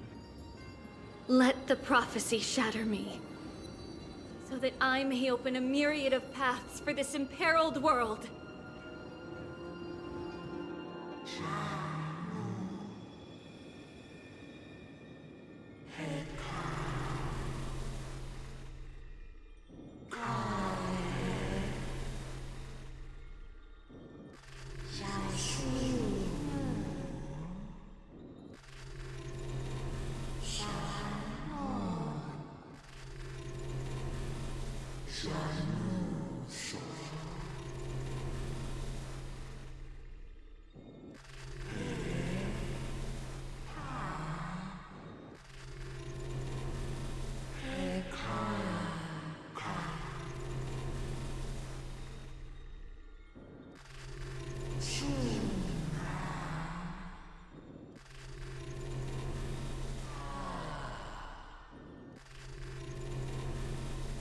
I understand, Yanis.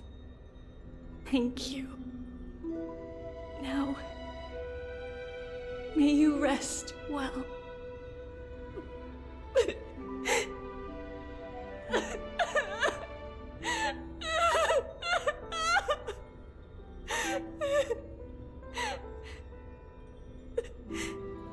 Mother, did you see that?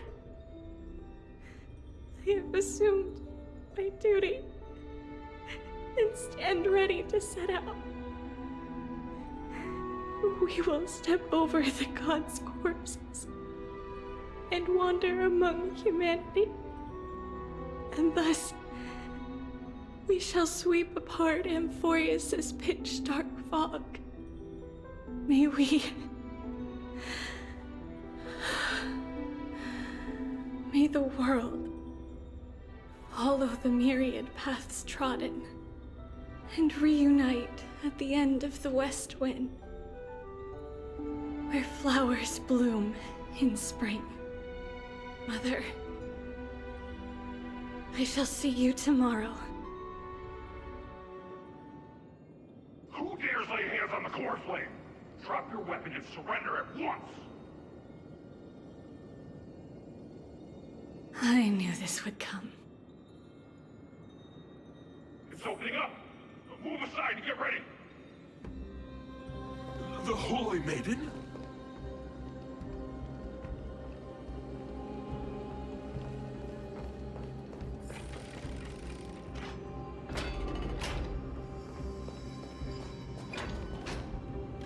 What's happening here? Lady Maiden, where's the thief who stole the core flame? Look at what she's holding, you buffoon! She is the thief! Take your positions and ready your arms! We're taking back the core flame!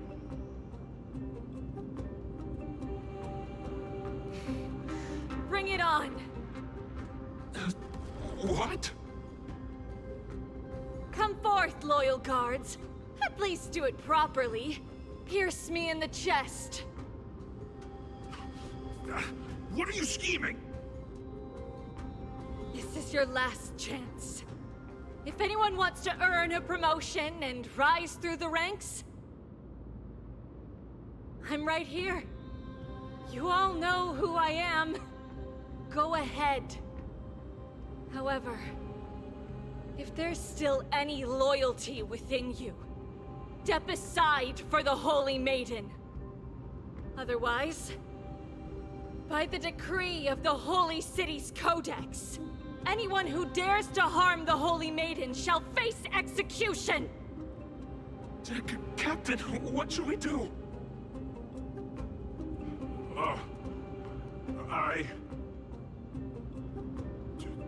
Do it! Kill her! If any of you want to get rich, then come with me! Take this traitor's head and wealth will be ours! We can't just stand by and do nothing. Let's move, partner.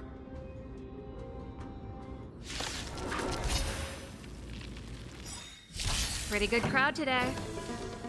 Keep up! Insanity!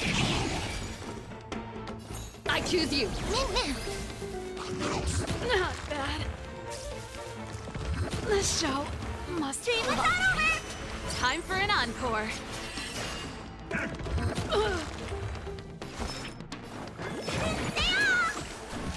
Ready to jam. Ready to lose yourself? You can fight it, or rock with it! What's the matter? To the sword! This is being How's that possible? Could the Titan actually be on her side? That woman is the traitor!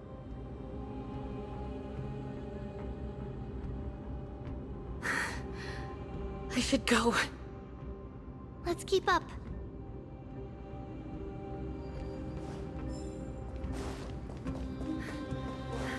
The path is open. opening up for me. Oh, Yanis, protect me.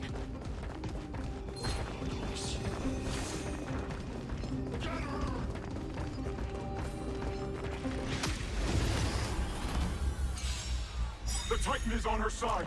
Watch out! Impossible! The gods have long been consumed by madness! Trust. And I'll give you what you can do anything!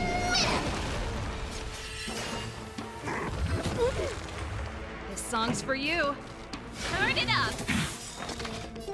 Insanity! Look, with this divine power, I reforge all things! Reach the end of the story in your own way.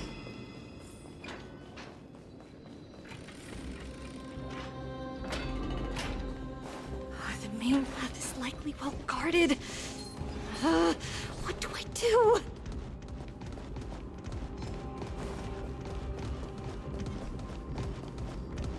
Just as I thought. Inside!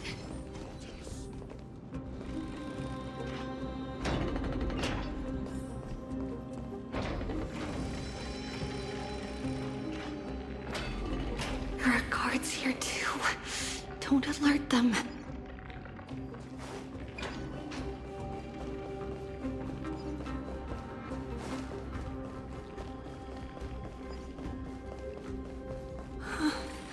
At long last.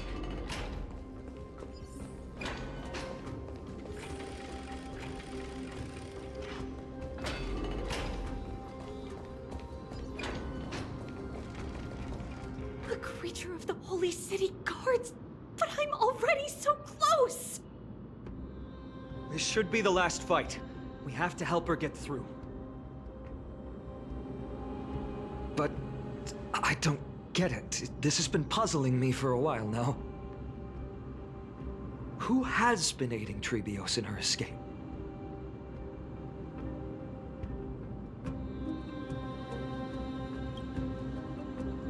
While history might be blurred by memories, seeing how the whole city is hunting her down, she clearly had no allies. If she pulled it off alone, were we too involved in this process? Trebios had been on her own since she entered the vault. But what did we truly mean to her? You'll find that answer at the end of this memory.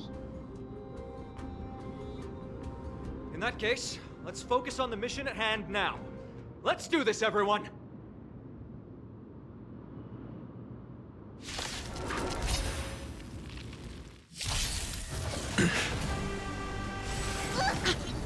Here to crash the party? To the soul! This is being in sync? I choose you!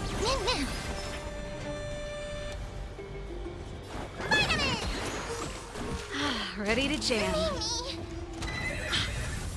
Ready to lose yours? You can fight it, or rock with it!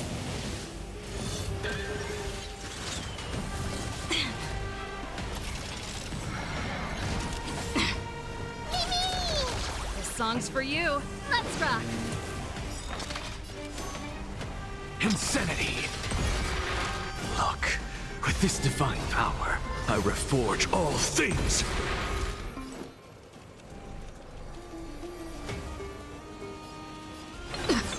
Need a doctor? Stay off! Break's over.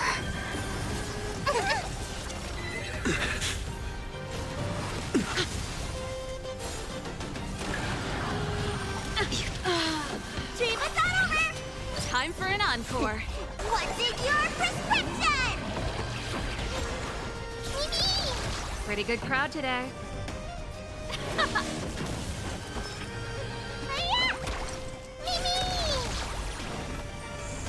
I'm just a frail sculptor.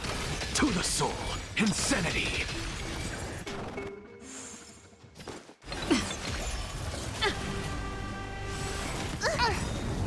Trust me. We can do anything! Mimi! Mimi! What's the matter? To the soul! Insanity!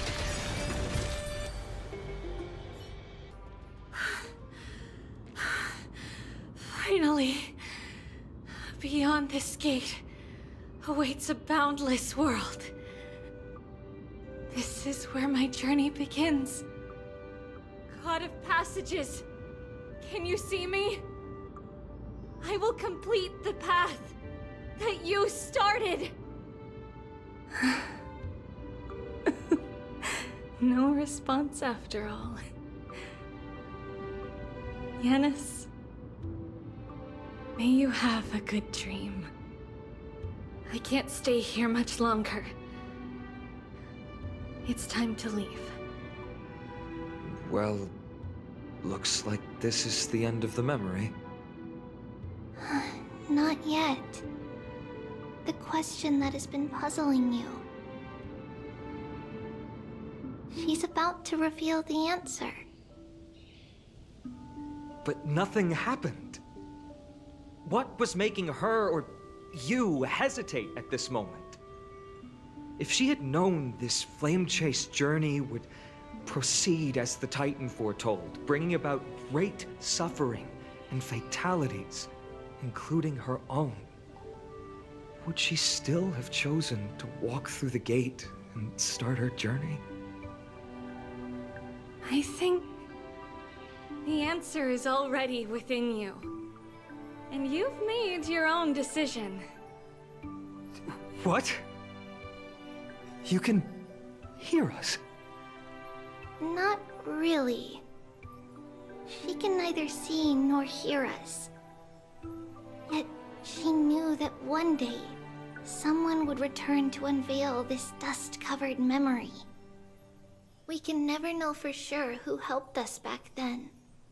But that kindness was forever engraved in our hearts, motivating us to move forward. Time has modified this memory into a special letter, so that we do not forget our original intent. It's a letter written by Trebios of the past and sent to her future self. In this memory, it is Trebios of the future who overcomes all difficulties for her and sends her on a long journey toward the tomorrow where we are. Yes, you'll remember it all. And then find your way back to the gate where everything began. Here, I will set sail toward the distant horizon. Here, you have traveled far on your way home. Such is the maxim that unveils Trebios' fate. You shall shatter into 1,000 fragments and wither on the soil of foreign lands. So, if you ever feel lost, return to this place. I'll keep this memory here for you. Or for me, to embrace it again. Worry not. The loss is something we've grown used to. Our resolve and our pledge are what Trebios will never forget. Each one of us has never failed to remember. Losses are a constant on the Flame Chase journey, among which even life itself holds little value. The hot blood of the sacrificial lamb will not be spilled in vain, like my mother and I. The libations poured are guaranteed to bear fruit, just as my blade-wielding right hand is not a hollow formality. Surmount the myriad passages of Yanis, and we will once again ride the west wind and let the wings carry us far away.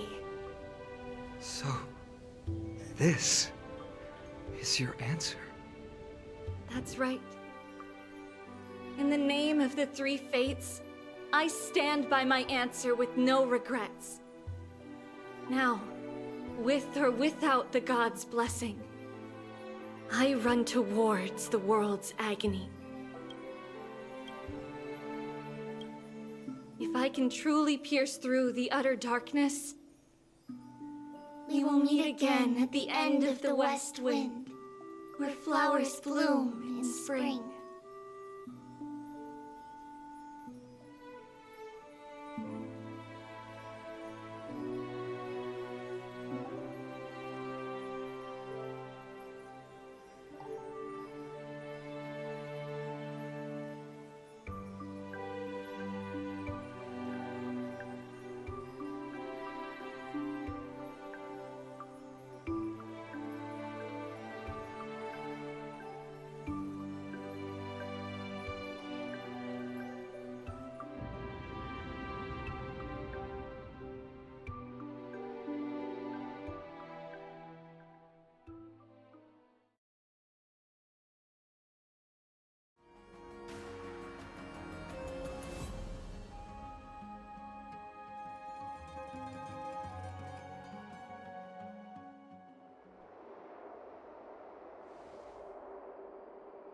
Lady Treby, do you still think that everything will be fine tomorrow? Yeah, that's what Trianne would say as well. With all due respect, Lady Treby, you know perfectly well that see you tomorrow is nothing but a white lie. I hope your toughness is not a mask hiding a lonely heart. Cass, that's not a lie. See you tomorrow is the greatest prophecy in the world.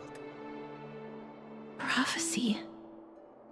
Listen, in every corner of this land, every heartbeat carries a prayer for that prophecy to come true.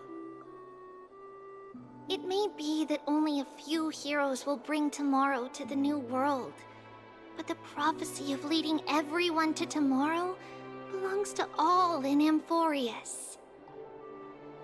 But not everyone has the chance to see tomorrow. How can such words be called a prophecy? Because people believe it will come true, and they are trying hard to hold on to that belief.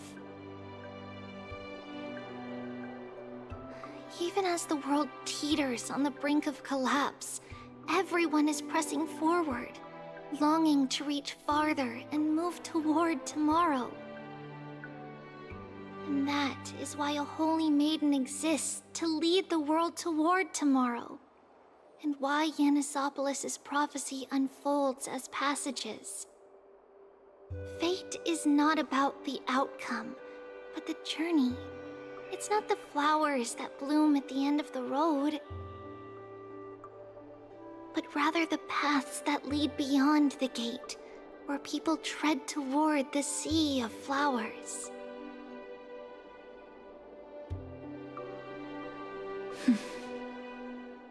So, Cass, if anything is troubling you, just set it aside for tomorrow. There's no difference between demigods and mortals. The troubles we encounter can only be resolved by our future selves. Reflect through the long night. Wait for the dawn as you think. Then set off at daybreak. The hesitant part of us will be left behind in the dark, while the determined side of us will know no fear. Because that's how Tribios has journeyed so far to spread the prophecy. Beckoning the morning sun, and the tomorrow it promises to bring. We will now continue the journey and face our destiny. We will step over the gods' corpses and wander among humanity, and thus we shall sweep apart Amphoreus' pitch-dark fog. And at the end, all will reach that silver-white shoal. That end of the journey, that new world and new tomorrow. It is a haven free from storms, cold, and heavy rains. No sorrow can linger there. We've made a promise to meet again at the end of the west wind, where flowers bloom in spring. See you tomorrow, Trianne. See you tomorrow!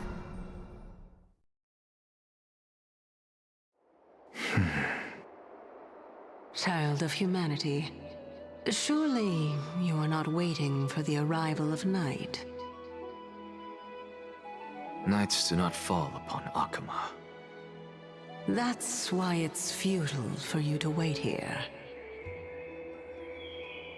Honestly, I didn't expect the renowned Reason Titan to behave like this. And that's all thanks to you.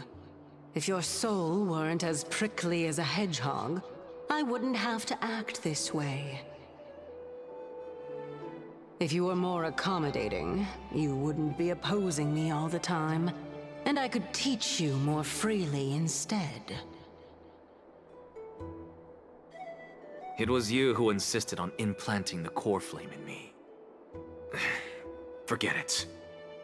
Cut the sarcasm and just say what you need to say. Fine, fine. All I want is to remind you. There's not much left in your soul. If you don't do something soon, I will have to take over this body. If I'm not worried, why should you be? I know what you're planning. You just want my help answering the question. What exactly are we? Correct? It's good that you remember. Thus, equivalent exchange. It's only fair. Then rest easy. The answer will soon be revealed, and you'll have to return my body shortly. Is that true? Certainly. I initially thought this extremely frail state would hinder me from getting my body back. But I didn't expect the answer to be right within it. That saved me a lot of trouble. I don't even need the black-robed swordmaster's ceremonial blade. That's certainly worth celebrating. Regrettably, I can't carry out the upcoming experiment alone. The girl who's walking with death, is she fully prepared? Be patient, Titan. If we're always so guarded, how can death reach us easily? Unfortunately, on behalf of Okima, I must ask you to slow your pace. I forgot about you. My apologies. A child's words are always carefree. I'll just dismiss these words as nonsense from a cheeky child. Come now, conceited performer. It's time to address your relationship with that Titan. What if I refuse? Provocation will only tip Talantan's scales further toward your demise. There's no need to go to such lengths. Oh, monster neither human nor divine. Don't forget that you won't dare kill me. If you snuff out the core flame of reason, what else can you use to stand against the Council? Do you two mind if I cut in? I warned you. Do not interrupt me. I just have been meaning to ask. Does death really matter to you? What do you mean? What I mean is, before I implanted the core flame into your heart, you were already a silent, cold corpse.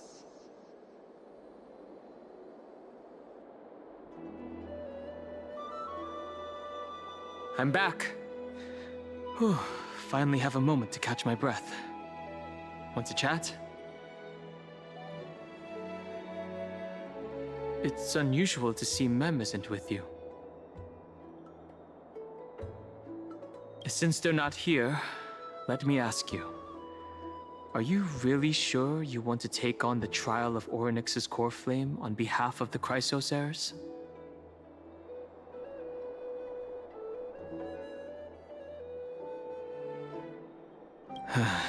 We've ended up at this point after all. This is probably a fate that trailblazing can't evade. You should be extra cautious and watch out for yourself. Based on the experiences of those before you, the trial is no walk in the park. But what concerns me even more is that you'll further bind yourself to Amphoreus. If you truly assume that Titan's divinity, do you believe that you'll be able to lay it down again? Forget it. We'll deal with that when the time comes. No matter what happens, I'll be right there with you.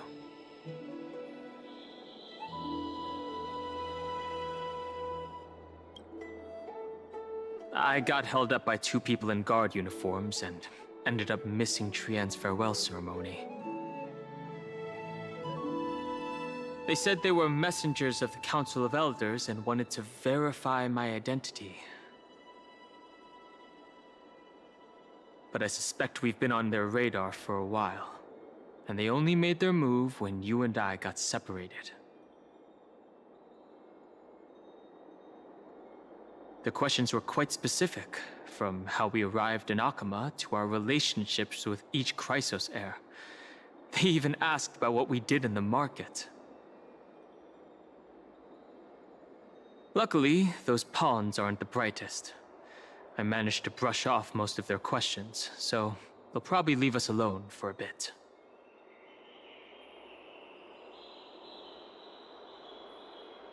I'm not ready to label them as good or bad, but their conduct is certainly irritating. But on second thought, Aglaya also initially kept her guard up with us. It's best not to provoke either side until we know the full truth. The only thing we know for sure is that some members of the Council of Elders aren't happy with the Chrysos heirs. In the worst case scenario, we could be caught up in the internal conflicts of the Holy City.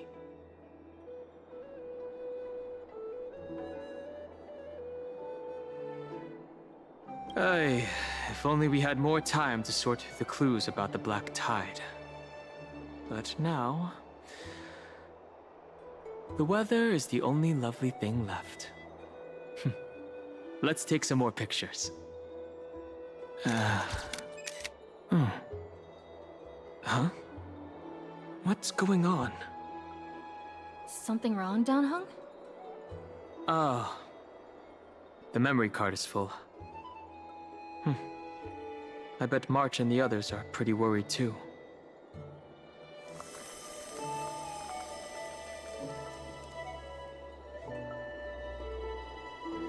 And so, this long day passed for Akama. Some people arrived, and some left forever.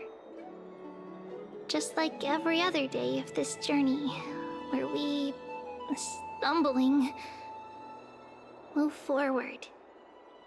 We have long been prepared. If we are to chase the flames, then we must grow used to farewells. And yet, no one back then could foresee death. Its arrival would always be so sudden and so momentous. Even little Gray, coming from beyond the sky, could not escape the Reaper's 2 hands. And what people gained and lost in that trial of death was far heavier than life itself. Just like the destiny that the prophecy revealed for Cass. At the end of the Sea of Flowers, the souls of the living shall warm thy fingertips. And after an embrace, there shall be eternal separation.